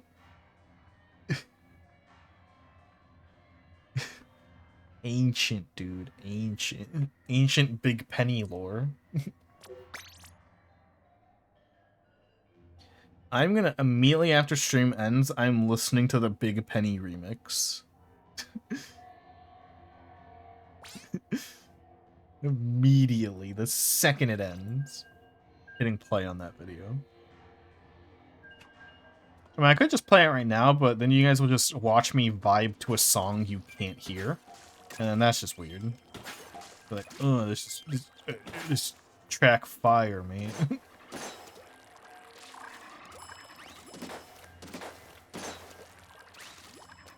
No. I should listen to it right now.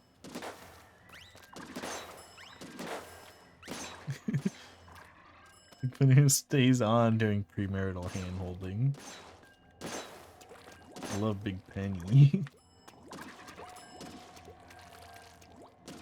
The only bit that is better than Big Penny is the Tiny Hitler bit. And that's like a 12-minute long bit. Dude, the Tiny Hitler bit is insane. There's an animation that like crunches it down to like... There's an animation that crunches it down to like 2 minutes, but it perfectly covers how insane the Tiny Hitler bit is. No, I play in the background, then I'll vibe to a song you guys can't hear. I'll just be vibing. Dude, anyone who hasn't seen it, I totally recommend the Tiny Hitler bit. Dude, they go insane. So the premise, the opening question that starts this 10-minute long like argument, like actual angry argument, is if you had a tiny clone of Hitler about 6 inches big, would you torture it? That one question starts like a 12-minute long actual angry argument between them. It's so fucking funny. Like they're literally screaming at the end.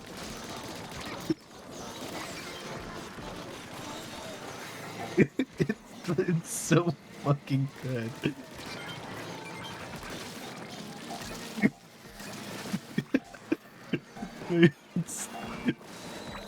I can't express how fucking hilarious that bit is. Genuine anger over tiny miniature-sized Hitler.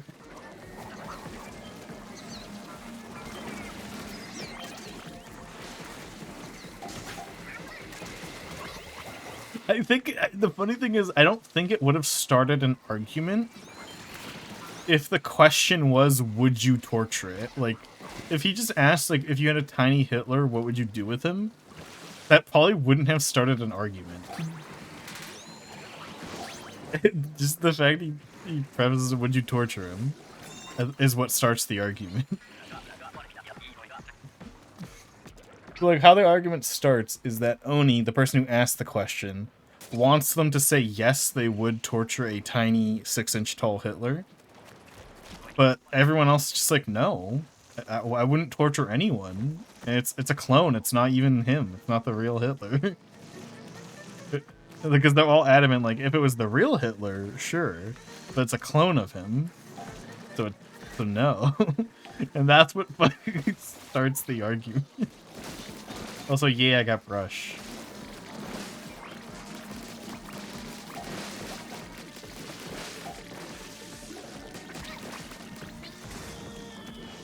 Yay, ironically, I hate this weapon. I love doing 2 damage and then dying. My favorite pastime, actually. Oni does preface that it is a clone, so it's not the real one, but he does have all the memories and thoughts of the real one. And the twins and acolyte, yeah. Exactly. He has all the thoughts and memories of the real one, but he is not the real one. I think my favorite part is it's like what does it matter? He has all the thoughts. He thinks he did it. He didn't do it, but he thinks he did it. He's like, so my neighbor probably thinks those thoughts too, but I'm not gonna kill him.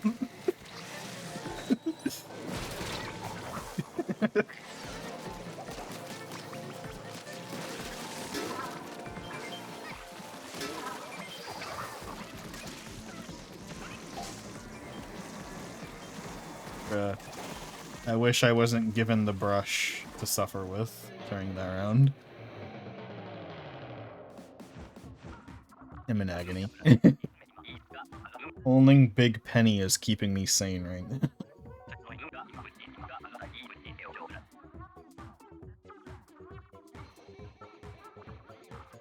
Yeah. I'm in hell.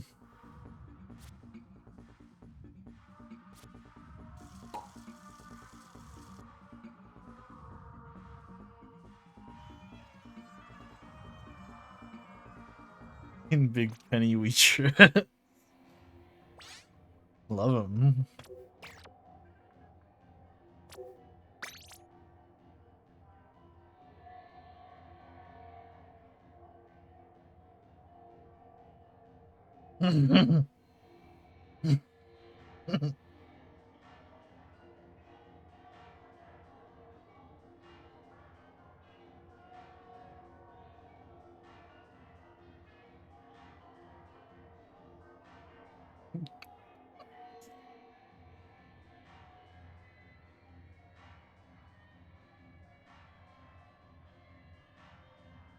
I'd vote for Big Penny.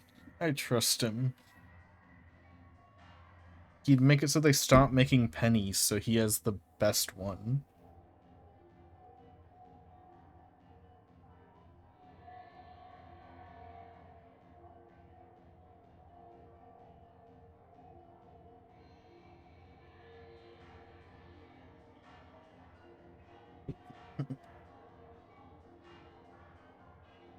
We adjusted Big Penny to keep up with the inflation. He'd probably be Big Nickel or something. Yeah, dude, he'd be like Big Dime.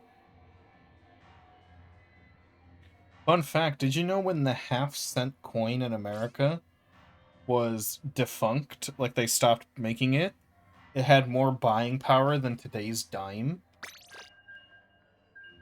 So yeah, we should probably just get rid of all those fucking coins. It's a fun fact, yeah. And yet we still have the normal penny around. Honestly, I think we should bring back the $50. Because first off, $50 coins were really cool and I liked them. I hate that they stopped making them. And then that's it. That's all the coins. We have $1, then we have the $50. Life is easy now. When's the last time you genuinely seen something that costs more than an interval of 50 cents? Never. You've never seen anything that doesn't end in a 50 or a 0. 99 does not count because they just use that for like tax reasons. My family still does collect $2 bills. We have a box of them.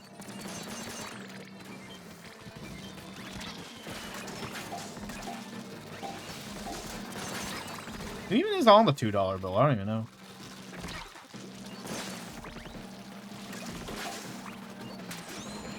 In my perfect... You know, speaking of currency being stinky, so I remembered of this, so in D&D, currency in D&D is awfully designed. It is, like, shit-ass design. Imagine if America not only had a penny, but we had, like... Ooh, damage difference. Imagine if we not only had a penny, but we had a half penny, a quarter penny, a 1/10 penny, and a 1/20th penny. Imagine if we had all those in modern society, right? Completely useless. I'm dead. That's what the D&D currency system is basically like. And so, this comes from a Discord server I'm banned from, by the way. One of the ones I've mentioned before. Oh, wow. Yay, we won. Anywho, so I was talking about how, like, oh, there's this homebrew system for D&D that I like that fixes the currency system.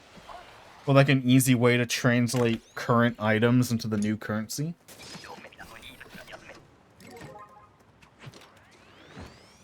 I've told the story why I'm banned there before, but I'll explain it after this.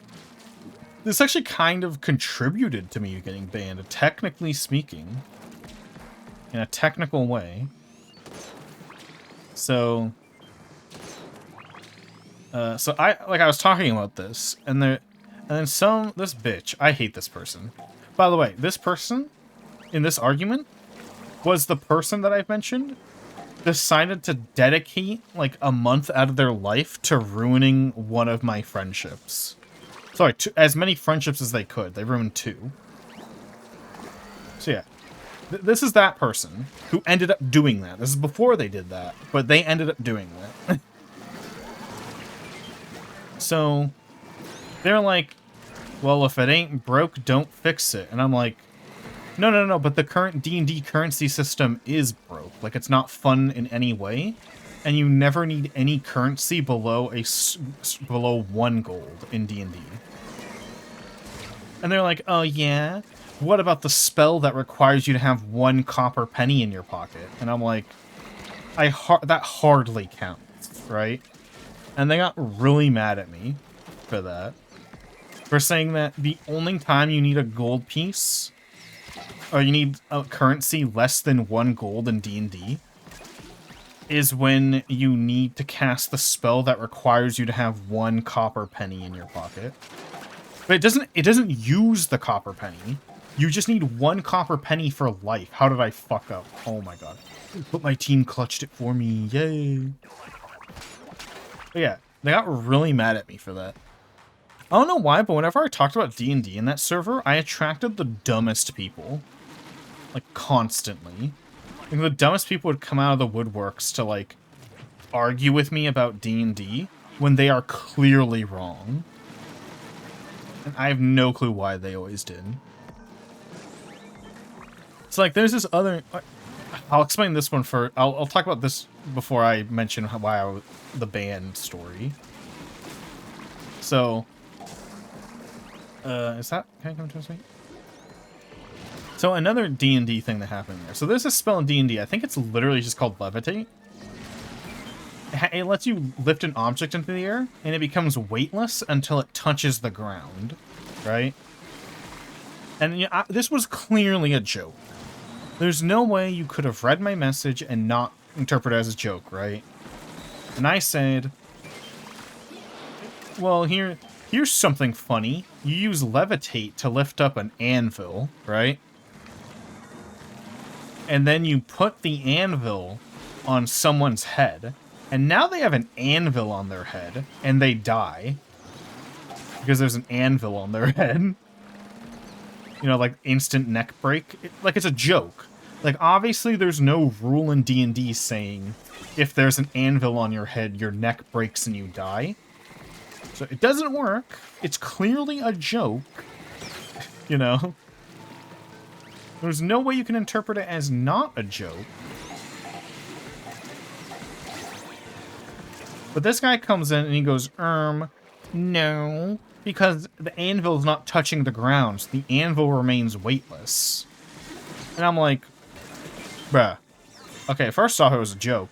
Second off, I don't think any DM in their mind would rule that that something holding the object is not the ground, quote unquote, right? I'm pretty sure most DMs would argue that that is, like, technically the ground. At least in terms of what the spell means, right? No, I didn't get over there in time. You know? So I said, and he goes, nope, I'm right. Shut the fuck up. You're fucking, you can't read. And I said, okay, I'll play your game. If you can do that, if someone's head does not count as the ground for the purposes of the spell, then check this shit out. Okay, so I levitate a heavy object, right? Fuck, I didn't get close enough. I levitate a heavy object. I then put that object in a cart. That object is still weightless because it has yet to touch the ground. And because it is weightless, I can now stack things on top of it, and boom, I can infinitely carry as much weight as I want. Because everything is sitting on a floating, weightless object that has yet to touch the ground. And he was like, and his rebuttal was just, no. And I'm like, that's literally how it would work if we went by your rule. How you ruled it, you know? Because yeah, you have to have one. Either someone's head does count as the ground, or if it doesn't count as the ground, then you can make an infinite weight object, or an infinite weight holding system. I'm guessing that was your last game CPU? Because yeah, that was painful.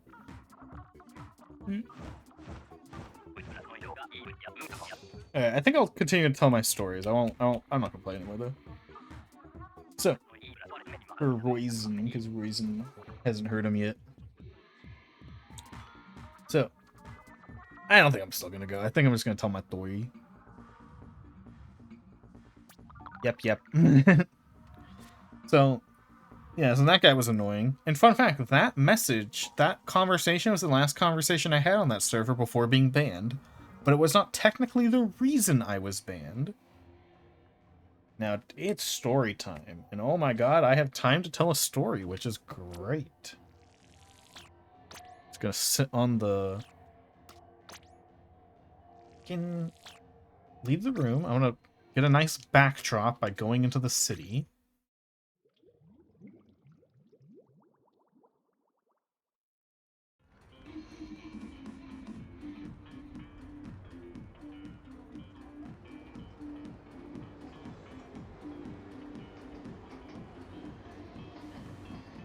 Alright. Story time. Let's get a nice background. There we go. So, yeah, so this person, I used to moderate for this person on their Discord and on their Twitch streams. They were a VTuber. And so this person, yeah, I liked them. I watched them for a while. They eventually modded me for some unknown reason, but last time I told the story, we actually did think of a reason. Funny enough. And, you know, I'm friends with this person, but they're strangely standoffish. They're pretty stubborn. It's flickering, that's annoying. They're pretty stubborn, and something else I noticed about them is that they're like a little bit of a hypocrite. So the first sign I saw this was back before Twitter got rid of likes. Before they stopped allowing you to see people's likes and whatnot. So this person on Discord was talking all this shit, right? About how this one kink is abhorrent and how it's bad and whatnot. Even though they know I had that kink. And I'm like, oh, that's pretty mean. They know I have it. And then a month later, right? Not that much time, technically. I have fucking recommended a post on Twitter. Yeah, I hate kink shaming. It's like in my bio, I hate kink shaming. Like, I see liked by, let's nickname them Lemon for today, because I never remember my nicknames for them. Liked by Lemon, and it's the kink, and I'm like I'm a little confused. Like, first I forgot they even kink shamed about it, so I said based, because I didn't even know I forgot because it's been a month. Because they did that kink shaming thing. And then, like, you know, every now and then I go through people's likes. I don't do it for a weird reason. Like, some people go through people's likes so they can harass them. I go through people's likes when I like them, and I'm like, oh, what kind of cool shit are they liking? Let me look for other cool shit that I might like, you know? Like, that's why I used to go through people's likes. I didn't, like, do it for a weird reason. So I was going through their likes one day, and I saw it was, like, 90 posts in a row of this kink. And I was like, based, because, you know, I have the kink too. And then I remembered, like, was this motherfucker kink shaming about this kink like a month ago? Like, what? Like, wait a minute, you hypocritical bitch, your likes are public. I never addressed this to them. I was like, the fuck? Like, why? You're a hypocrite? You're stupid? Likes are public? Dingus? So, there's that, right? So there's this other thing. This story, I will admit, I was also in the wrong in this story. Or at least I feel I was. I think other people have said I'm not, but I think I am, regardless. And so, this person had convinced me we're friends. I mean, they had ever since they modded me. In hindsight, I don't think they were ever my friend. I think they were just using that to exploit me. But anywho, so I'm messaging them in DMs, you know, being all friendly and such. I send them a cool animated video about a game we both play, right? And I go, haha, this is pretty funny. And then they start coming at me. They start getting pissed. And I'm like, shit, what did I do? So I rewatched the video, because I've seen this video like 2 or 3 times. So I rewatched it just to be sure, like 4th time watch. And I notice there's like a in the background of the video, there's an animated member of like the KKK in the background. But it wasn't in like a good sense. They were getting beat up, if anything. So, but they were offended that they were in the video, that character was in the video, right? And I said, oh my god, I'm sorry, you know, I apologize. I'm like, I didn't vet the video properly. I'm sorry. I didn't spot that. That there was a racist guy in the video, you know? And they're mad at me because they're like, edgy humor is bad. Anyone who likes any sort of edge is a bad person and they should feel bad. Edgy humor should be erased everywhere, right? You know, I'm pretty upset because I'm emotionally vulnerable at this time of my life. So I'm like kind of sad. I'm like almost crying in real life because I trust this person and they're like my favorite person. Right? So I'm pretty sad. I'm apologizing, whatnot. Anywho, fast forward. Like, in hindsight, I think they might have made a mountain out of molehill, but whatever. Fast forward like 2 days, right? I see them posting in general chat. Everyone needs a little bit of edgy humor in life. Edgy humor's the spice of life. You know, you gotta have it. Everyone needs a little bit. And I'm like, what? 2 days ago? You were on my ass for like 2 hours straight. I guess I forgot to mention that part. They were yelling at me for 2 hours about how I'm disgusting and I'm a bad person. for sending this video and not noticing a joke in the background, right? And I'm like, what the... Again, I don't call them out for it because I'm too shy and at that time. Yeah, oh yeah, no, I missed a lot of red flags. I would... Again, I will reiterate, at this time in my life, I was very emotionally vulnerable and I was very depressed. So I was pretty much red flag detector all the way off. It was gone. No red flags ever detected. In hindsight, there were like 30. So many red flags, right? And then there are a few red flags that one I actually caught and I brushed it off. I should not have brushed it off. Because I started to notice they started using anti-autistic dog whistles. And I'm like, some people just accidentally say those phrases, don't they? It's probably an accident. And I'm also, around this time, but unrelated to this, actually, interesting. Around this time, I was contacting many of my friends, like, hey, I need to talk about my autism, you know? I need like a one-on-one, like 15-minute meeting with every friend, a one-on-one, to like just talk about it, to discuss my needs, to say like, hey, sometimes I have to leave because I'm overwhelmed, overstimulated, you know, I'm trying to set up all these meetings with people, right? Just to talk about this. And everyone in these groups have known I'm autistic forever, since they met me. So I was trying to set it up with this person, but they kept delaying it. And fun fact, this meeting never happened with this person. We never got around to the meeting. It was supposed to happen like the day, like 2 days after I got banned, when it finally was coming around, right? And so, speaking of that, so that was just interesting to point out. One day during a watch party, because they hosted weekly watch parties, and I was, we were watching a movie, or a show, and they said something in the chat that made me go like, yeah,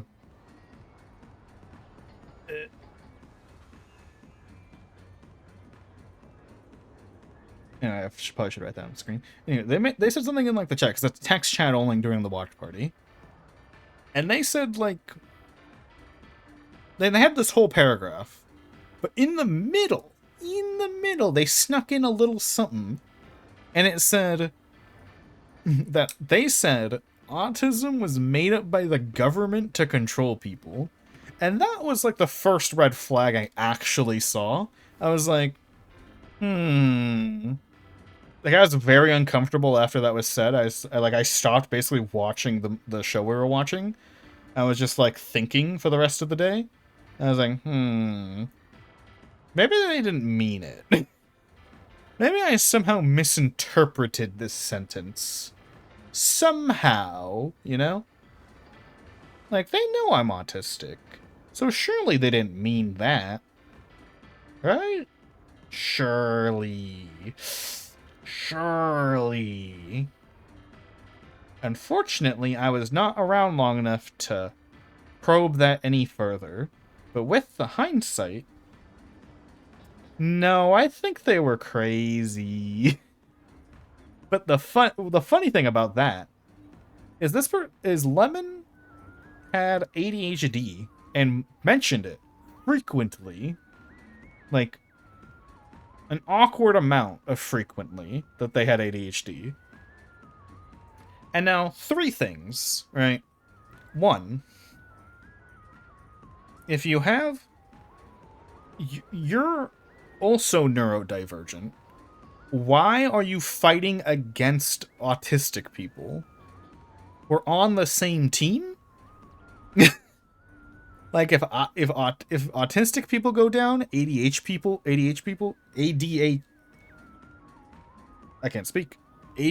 people will also go down, you know? especially with how similar the two mental states are to each other.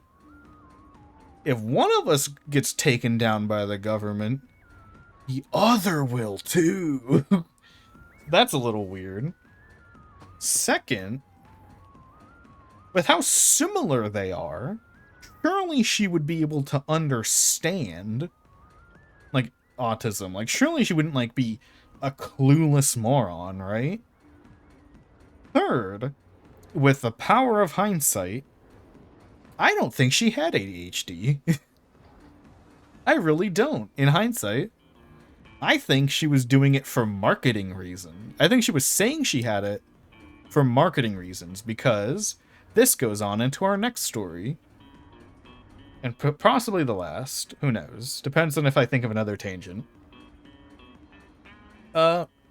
She seemed only interested in streaming for the money and for, like, the marketing and fame possibilities. That's just something I picked up over time when hanging out with this person. Which makes they might have been faking ADHD for fame more plausible. Because I also caught them grifting to furries, which I am a furry, but she is not a furry, but she was pandering to furries to get a bigger furry audience. That was like the big red flag that made me get really suspicious of her. Yeah, grifters make me mad too. So that also, with the power of hindsight, makes me definitely sure I don't think she had ADHD. I do not think she has it. I think she's faking it for grifting reasons. Because all these points, they don't make sense to me. So, along with the marketing thing, right? She, on multiple occasions, had thrown away her morals for money. It's usually... But the thing is, it's small. It's like for small amounts of money. So, like...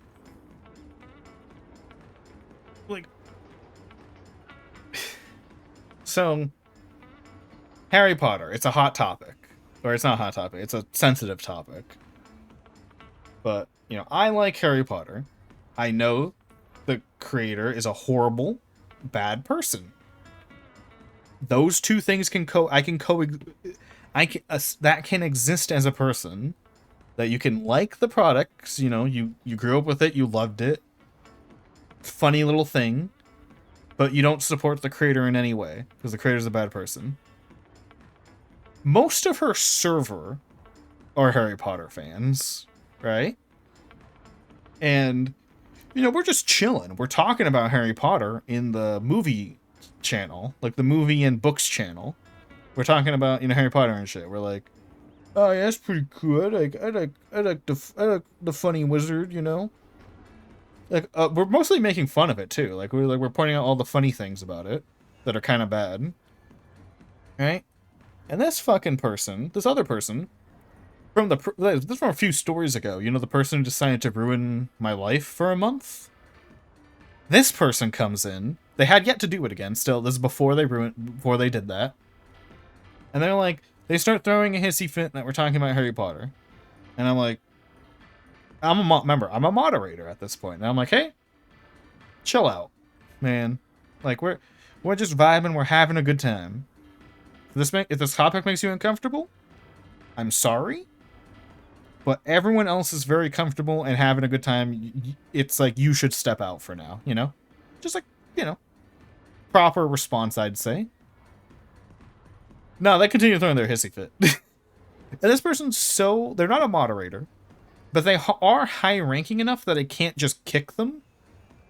Because if I did, I would probably get in trouble. Because they are, like, a very common regular. Like, I'd probably get in trouble if I kicked them. But they were throwing enough of a hissy fit that you should kick them. If, like, they're in your server. Right? And they threaten to not subscribe to the streamer anymore. Suddenly, the streamer shows up. As if summoned by the call of money.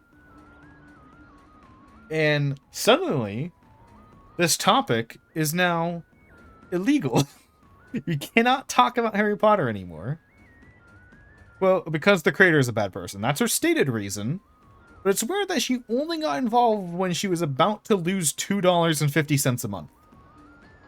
Actually, oftentimes it's like $2.40 from $2.35 from Twitch per sub. But she's about to lose like $2. Suddenly she appears, right? And this incident actually puts me on a strike. I'm not on strike. Like, I get a strike. Like, I'm on thin ice, pal. Like, in secret. Like, you know, like you're on thin ice. And I'm like, okay, man. I forget what got me off. Like, I forget what got me to be, like, kicked from being...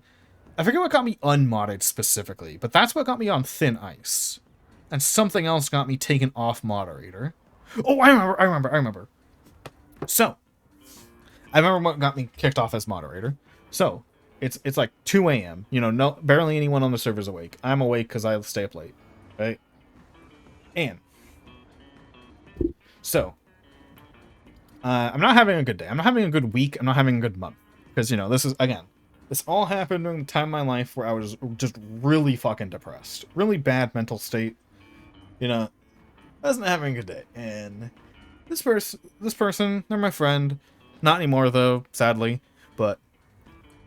You know, I'm in the server, I was chatting about something, and they call me a name, like it's not a mean name, it's technically a compliment, but like I'm uncomfortable.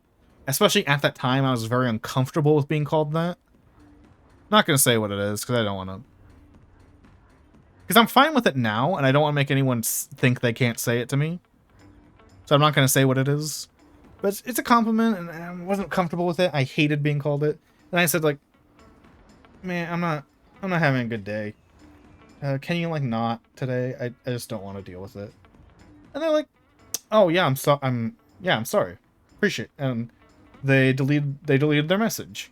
And I was like, wow, that was really nice of them, because no one else in that server like, despite being a mod for like a year, no one else in that server respected my boundaries. Crazy, right? Like, that's like insane to me in hindsight. That like if I ever set a boundary, no one ever respected it. Not the server owner, not the other mods, not the users.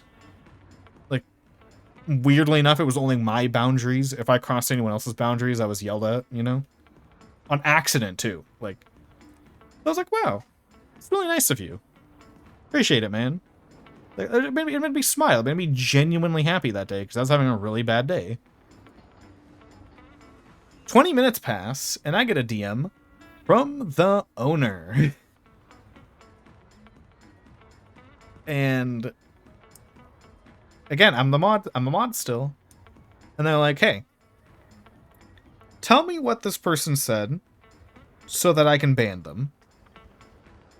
And I was like, holy shit. No, I'm not telling you that. This was the only person who's been nice to me and respected my boundaries in this entire year.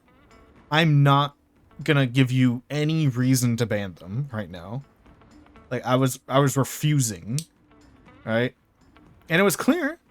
Like, I didn't say that specifically, but that's what I was thinking. But it was clear that I wasn't gonna tell them. And it was already clear, and this person had already known, that I'm having a depressive episode. So, a nice person should have just backed off and said, you know what? You can tell me when you're ready. That's not what she said, because she's not a nice person. She threw a hissy fit in my DMs. And, I'm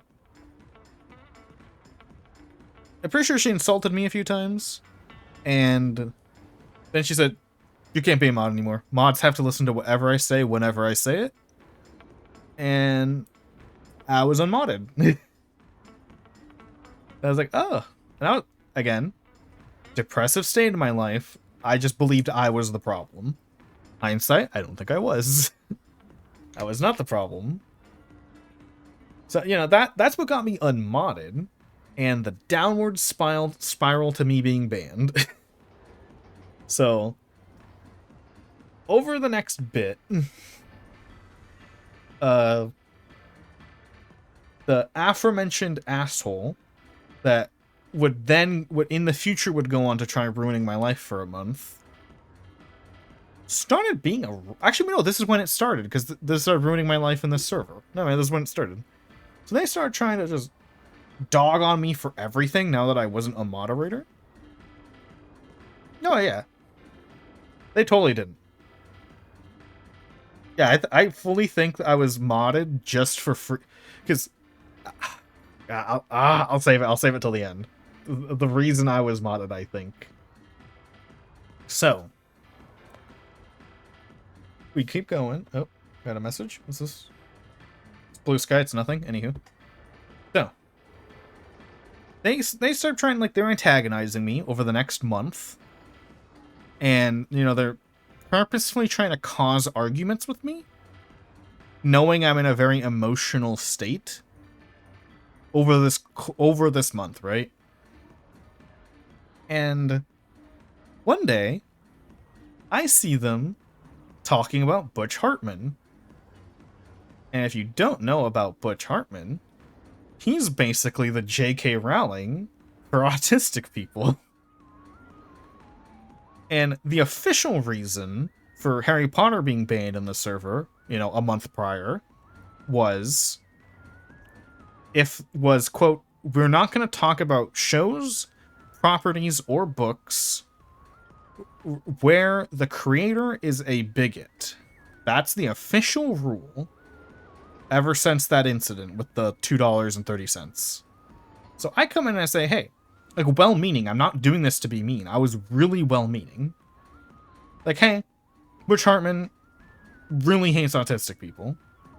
Maybe we shouldn't talk about him. Maybe we should just leave it, you know? I'm a little uncomfortable. You know? I get told to fuck off. I'm like, huh. Weird. I take that, I screenshot, I take it, and I take it to the server owner, because I still think the server owner's a good person at this point. I don't know why. I'm naive, I guess. And they're like, they're not breaking any rules. Please don't try to false report. I'm like, huh? That is against the rules. And this, I think, is the reason I got banned. Because everyone went to bed that day. I posted that D&D thing I was talking about earlier. And then the next morning, I was banned. And I was like, Like, I was really upset. I was distraught. Because I had a few good friends in that server. I thought I was friends with the owner. I was not, apparently. And now I'm banned. So, I'm a paranoid person. I don't do this anymore, though. Because I'm not that paranoid anymore. But I was an extra paranoid person. So at that time, I had a backup account in every server I was in. Just in case I was banned. Right? So I used my backup account to grab the usernames of a few of my friends from that server. And DM them. Because I'm like, hey, I may be banned. But, you know, there's no reason we can't still be friends. Because I didn't friend them, because I forgot to. Because I forget to friend people. So I can, like, DM them, right? And you'll never guess what happens. I get a ping on my alt account, right? The alt account, the secret alt account that's in the server, right? At everyone. Previous mod and now banned user, Zara, has been reported harassing users and trying to send weird things in DMs, block them, report them, and do not engage with them. Just like that, all of my friends blocked me. I did not send any strange things. I only added a few people as friends because they were my friends. So that was like that was my awakening moment. Like, oh my god, this person is a shit person. Yeah. What absolute losers, complete losers. And yeah, I was distraught here, dude. I was crying. I was having a meltdown. So I'm like, oh my god, this absolute lie. Like, what? Who would do that? And yeah, just like that, I lost access to like my entire friend group in like one day. Pretty insane. Oh, and then you know what the hilarious thing happened? Because I saw the alt account. I was still spying. Right? The 10 minutes after that, at everyone. General chat. Wow, I can't believe Zara, one of the people I friended, by the way, who was being nice to me, and I was being nice to her. Wow, I can't believe Zara, like, would do that. That's, like, terrible. You know? And then owner comes in and says, yeah, you know, he, by the way, wrong pronoun at the time. Suspicious. Funny in hindsight. Anywho. uh, he, just decided to show his true colors, I guess. Good thing I'm so real like that. And that fucking made me blow a gasket, dude. I'm so real. No, you're not, girl. You're the fakest snake I know. All this bullshit. I'm so real. No, you're not, dude.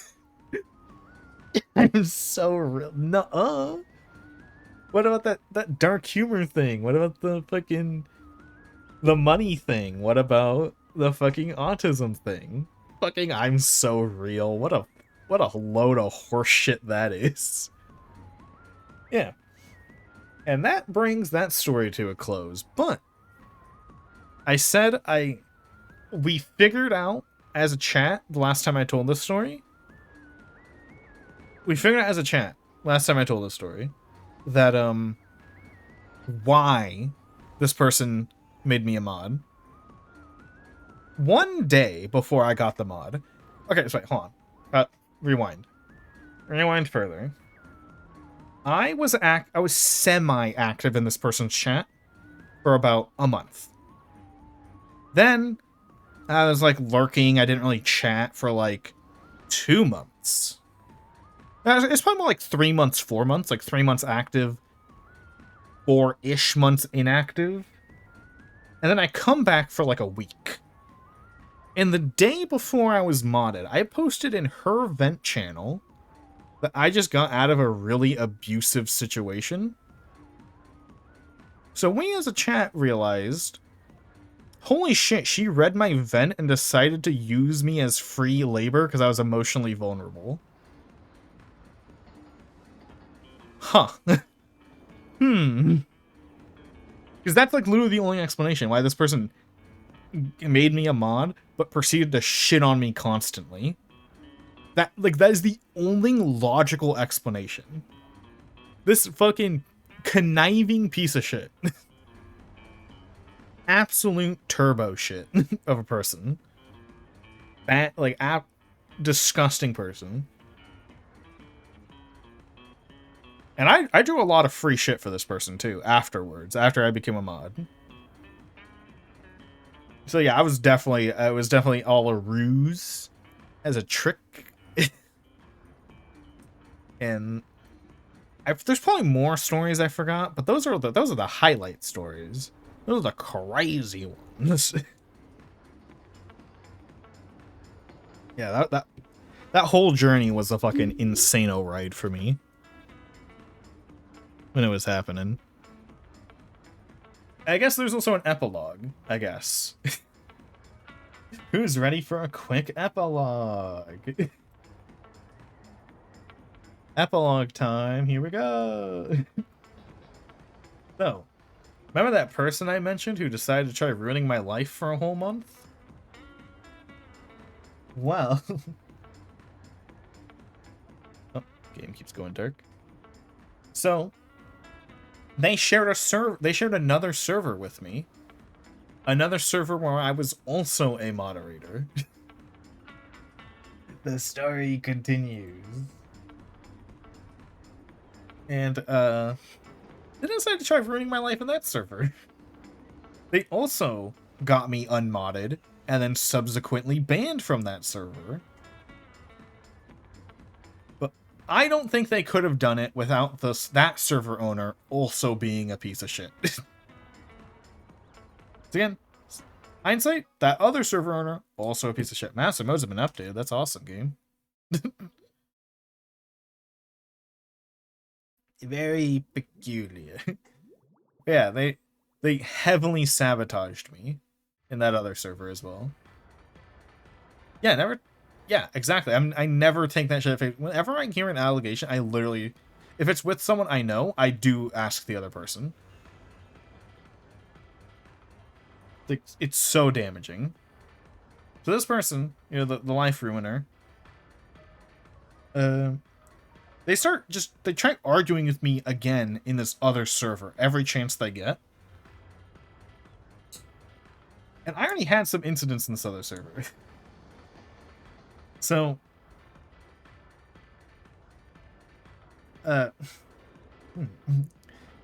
this is one user, right, in the server. This is server 2. This is a different server that I was also modding for. I did not notice at the time, but this user I was having a problem with was dating one of the other mods, and I did not know this until after I was banned, like 7 months later. So this user, but this is also 7 months before I got banned from the other server too. Anyway, timeline weird. This user started throwing a hissy fit in one of the porn channels, because it was kind of a porn server. Started throwing a hissy fit in one of the porn channels about a kink, right? Kink shaming. Wow. It came back for a second attempt. And I come in as a mod and I'm like, hey, all this, like, this kink is restricted to this channel. Just don't go in it, you know? And that's no way to talk. We don't accept that kind of language. Officially, I'm giving you a strike because this is too much. And then they came into my DMs, and technically in that server, we had a rule where DM stuff does not count towards anything. You can say whatever the fuck you want in DMs, and the mods can't do anything about it. Because it's just hard to moderate DMs. That was one of the rules. They start saying all this nasty shit to me. They start going off. And I'm like, wow, you're an asshole. Like, fuck off, please. You know? They're just an asshole. Fast forward back 7 months. These two people team up. To start fucking with me, right? And then third user comes in. Oh boy, a third user comes in. There's a team up now, dude. It's the Avengers. The Avengers of haters team up. So, so there's a third user. So what happened the previous day is we established a new channel in this Discord server. Wow. This channel, it's called the Spam Channel. You spam in it. You know, every other server has a spam channel, I feel. I don't, but every other server does. And we're spamming it. Me and the other mod are spamming in it, because we love the spam channel. We love posting funny shit in the spam channel. We love spamming, you know? Fast forward the next morning. This bitch, user number 3, the bitch, comes in like, I couldn't sleep last night. I was up for 4 hours last night because I kept getting pinged from Zara and this other mod spamming in the spam channel. I'm sick and tired of this fucking bullshit. Fuck, you guys need to fucking cut it out. Yeah, that's kind of what I said. I said it in a nicer way, but I said that. I said, so I have been told that from other people that I probably shouldn't have participated in the modding of this situation because the complaint was about me. But to be fair, I was basically the only mod online ever. There were like 10 mods, and there were only ever there were only ever 3 who logged in every week. Me being one of them every time. Yeah, you would never mute it. I said, I apologize for the inconvenience, but it is not up to us, or it is not to me, or the other mod, or the staff here at Discord server name to teach you, or to mute channels for you, or to mute your phone. If you would like me to assist you in either muting your phone, setting up Do Not Disturb, muting the channel, or turning off push notifications for the Discord server, please contact me via DM. I was too nice, honestly. I should have said, shut the fuck up, you stupid bitch, and give him a strike. That's what I should have done. That's what I would have done now. And then they start throwing a hissy fit at me, even though I gave the most professional response ever. But I get they're throwing a hissy fit because they were too stupid to think of those 4 things I told them that every human being on the planet can do. So they're like, blah, blah, blah, blah, blah, blah. And I'm like, if you don't stop, I will have to give you a strike. You know, server worked on like a 2-strike system. You get 2 and you're timed out, unless it's really bad, then you get banned. Right? Then they start throwing this hissy fit, and I'm like, oh my god, like I said, I'm gonna strike them. And then, oh, guess what? Thing 1 and Thing 2 are back. They've returned for the Avengers team-up movie. And they start joining the other person's side simply because it's the opposite side of me. Because I don't think they hold these opinions. They're like, hold on, we can't just ban a user because Zara had a disagreement with them. And I'm like, these 2 pieces of shit. And they start ganging up on me. Everything devolved. Everything devolved. There's like 5 moderators logged on. There's 3 angry sons of bitches. Everything devolves into chaos. The server owner comes in. And she says, everyone shut the fuck up.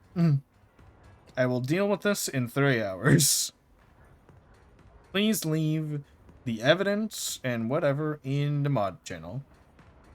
So, we did that. We all shut the fuck up. Start. We'll get bitten. I literally don't know. Anywho, so we're blah blah blah, stuff happens. Lots of mod messages spammed everywhere. 3 hours pass. I'm in deep shit. I'm in trouble. Not my fault, but I'm in trouble. And they said, you know what? They post this long fucking 7,000, sorry, not even 7,000. It's 12,000 character message in the mod channel about how I've been meaning to clean up the mod team for a while. So starting tomorrow, blah blah blah, X mods will be only 10 mods will be remaining. Blah blah blah blah blah blah blah. And Zara, you are hereby banned, or not banned, sorry, you're hereby unmodded, and you will be remodded if you prove yourself in the future day, blah blah blah. And I'm like, oh no, that's not it. Sorry, I missed a part. I missed a detail. I was best friends with the server owner, right? I had vented them. I had shared a lot of information with them. Randomly, in this 12,000 character message, she shares very private, very personal, and very hurtful information about me and one of my abuse situations. Just to everyone in the mod channel. And I was like, but I didn't respond for 2 hours. I was shocked. And I actually messaged them by the way, this was during a stream, too. I was live streaming during this. Yeah, if anyone remembers a long time ago, that live stream where I started crying and then I ended stream, yeah, this was it. This was that. That was like a while. It was a long time ago. I don't think any of you guys were here for that. Maybe CPU was here for that? I don't know. Long time ago. Anywho. No, I don't think he was here. He wasn't here yet. So, anywho. So that happened. And, yeah. Yeah, it was like my personal... And then I messaged them, right? I said, like, after I calmed myself down and I gathered my thoughts, you know, stream had ended already for like an hour. I messaged them like, yo, that was fucked up that you said that shit. Like, that's my personal info? And I did not give you... I told you all that in confidence. You did not have permission to share it. And you especially didn't have permission to use it against me to attack me. Her response immediately ended my friendship. Can you guys guess what she said? You won't be able to guess correctly, that's for sure. Her response was, well, it got your attention, didn't it? Bitch. Or slut. You know what else would have gotten my attention? Those last 3 words were from me, by the way, in my mind. Do you know what else would have gotten my attention? The message that you pinged at everyone for. You already had my attention. That immediately ended our friendship. And then at that point, I just decided I'm gonna piss her off as much as I can. Because there are no words, there is nothing this person could do to regain my friendship. I am going to spend the next hour pissing them off. So yeah, I start being combative. I start interrupting. I start being mean to them. Fuck this person. They just made me have a mental breakdown. I'm gonna screw with this person. Fuck them. And then eventually I was banned within that hour. Technically for annoying them, but fuck them. Eat my butt. You know? So yeah. That's the full story of this character arc. Questions, comments, concerns? I love telling that story because I'm over it now. I am at peace. I am Uguay. I am at inner peace. I am Nirvana, you know? So I'm at peace with them. That's why I tell these stories, because I didn't tell them for a long time. Yeah, like, what the fuck is wrong with this person?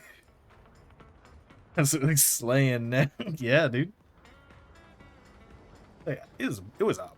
Like, looking back on these stories, I was just baffled. Like, wow. Like, every time I look back at them, I just get baffled because I'm like, wow, evil people like this really do exist. The fun thing is, so, you know, those 2 situations gave me trust issues. Funny thing is, because I think Salamander was actually in my chat frequently at that time. I was thinking of modding Salamander during, like, before that happened. But then after all that happened, it gave me such big trust issues that I didn't mod Salamander for, like, another, like, 9, 11 months. No, probably longer. It's probably, like, 19 months. Yeah, Salamander, you were going to be modded, like, 19 months earlier if that didn't happen. Because that situation gave me trust issues for a while. I was like, wow. But you're a good bean, Salamander. And no, Salamander, you weren't in any of their channels. At least I don't think you were. I don't remember. Oh, during the Fallout... Yeah. The nuclear bomb that went off. That went just... Yeah, I don't think I have any other details from that. I think that's it, right? Thinking. No, I think that's it. Just with that second person, that second server owner, I only have like a few tiny tales, and they're not that notable. Oh, wait, I got one. I got a mini one. So I got this person to play Xenoblade 1 because they know Xenoblade 1.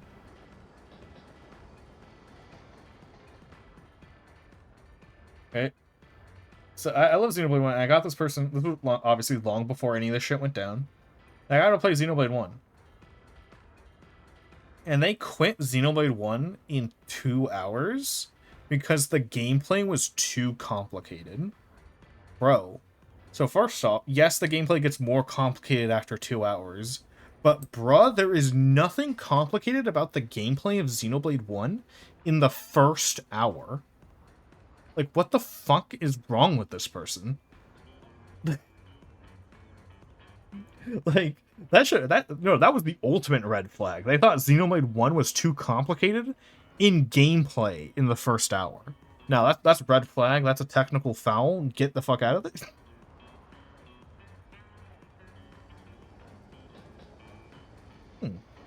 Oh, I think I did, yeah.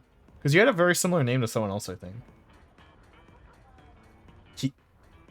Yeah, that was flag 1. And then I told them, like, because they bought Xenoblade 1 and 2 in a bundle for like $30, so kind of a steal. Especially, mostly because you got Xenoblade 1 for $30. But then again, Xenoblade 2 is worth like negative $50, so maybe not that much of a steal, but you know. And I told them, hey, okay, so if you think Xenoblade 1's too complicated, please don't play Xenoblade 2. It is more complicated. Like, I would have to explain so much to you. By the way, do you know what the complicated part that they got mad at? Hold on. So I told them, like, Xenoblade 2 is way more complicated and way worse. So please don't play 2 if you haven't played 1. And please don't play 2 if you think 1 is complicated. You know?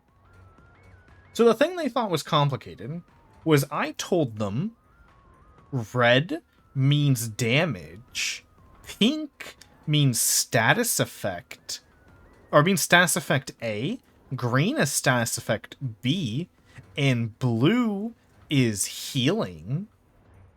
That is what was too complicated for them. Fucking elementary school colors was too complicated for this person. Like, yeah, they're yeah, she was like, she wasn't like, she was older, like she was like 40, I think, 30, maybe like 35. But like, you're not a grandparent. You're not like withering away. You're 35. You're not even middle-aged yet. You can't blame this on age. She blamed a lot of things on age, but girl, you are 35. You're not 60, you're not 80. You're not a skeleton sitting in a rocking chair waiting for your time to happen.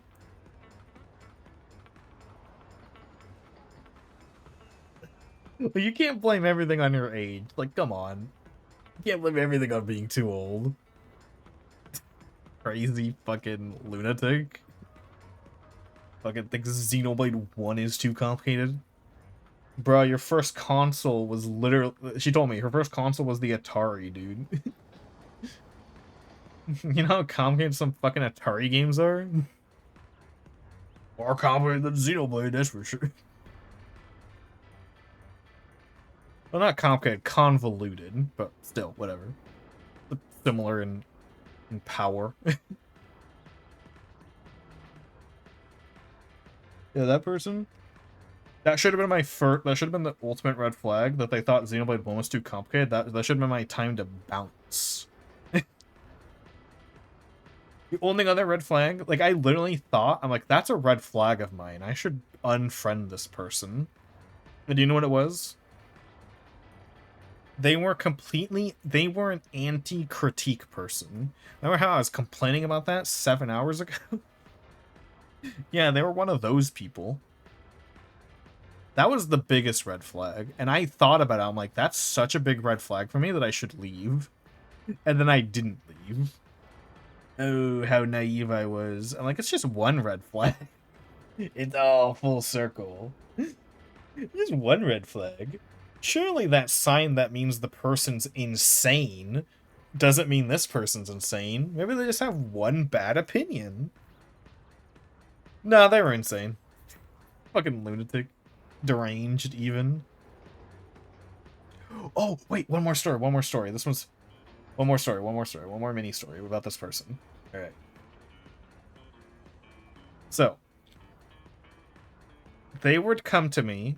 So they often came to me with, like, works in progress of art they were commissioning, like they were paying for. To, like, get my approval. To be like, hey, you know, how's this look? Should I ask them to change anything? And I'd be like, oh, maybe this, maybe that, you know? Like, oh, no, that one's good, you know? It just came to me to, like, ask for, that, like, design questions, basically. And one day, they decided to make me really uncomfortable in one of these conversations. Because I don't really like these conversations. I like helping people. Right? And I said, like, is there anything you find wrong with this commission I'm doing? And I'm like, yeah, like, this part is, like, a little weird. Maybe they could, like, maybe we could ask them to, like, adjust that, because it does look a bit strange. It's, like, it's not in line with the other art in their artwork, like, the other art in their styles, so... I mean, just ask them to touch that part of the image up a little bit. Then they asked me, like, should I fire them and hire you to do this instead? And that made me really uncomfortable, because I'm like, first off, I'm not as good as them. I was not as good as them, and I'm still not as good as them. Second off, that's a really fucked up question to ask, like, another artist about another artist. Like, that's not that shouldn't be my decision. And I was really uncomfortable being given that decision. I said, no, obviously not. And they're like, oh, I was just testing you. I'm like, what the fuck kind of test was that? That was really rude. It was really fucked up, dude.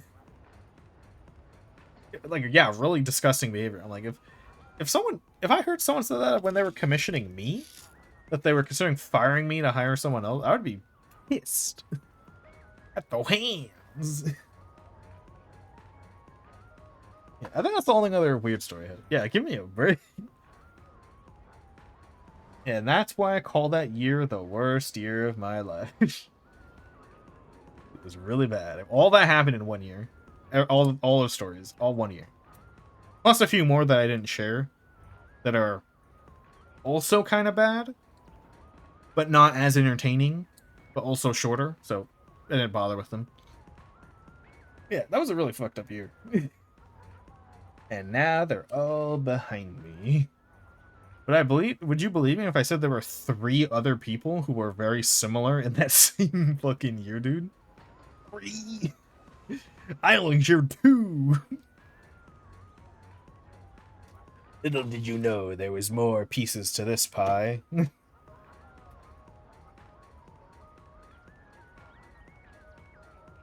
Anywho. Yeah. I think it's good for story time. Especially since I have to sleep soon. Ooh, I'm excited to work tomorrow. Oh, my nose is all fucking stuffy, dude. It's stuffy all fucking day. Well, I'm not sleepy. That's probably the problem, though. I just have to wake up early tomorrow. Like I had to wake up early today. So I'm not sleepy, but I do gotta sleep soon. So that I can wake up at the right time. Yeah, I'm good. Yeah, thank you, appreciate it. I am gonna raid. Here is the raid message. That's not the raid message. Yeah, I'm gonna have so much fun. Here's the raid message. If you don't have the raid message, here's the Discord if you're not in the Discord. Member. Aw, thank you. Here's the emote. You get to 80 points. Buy it. Stinky nerd. I can't believe Kiaru's up this late. I never get to raid her. She usually ends like 7 hours ago. Yeah, it's weird that being able to raid her. I've only raided her, I think, 1 time because he's never up this late. Anywho.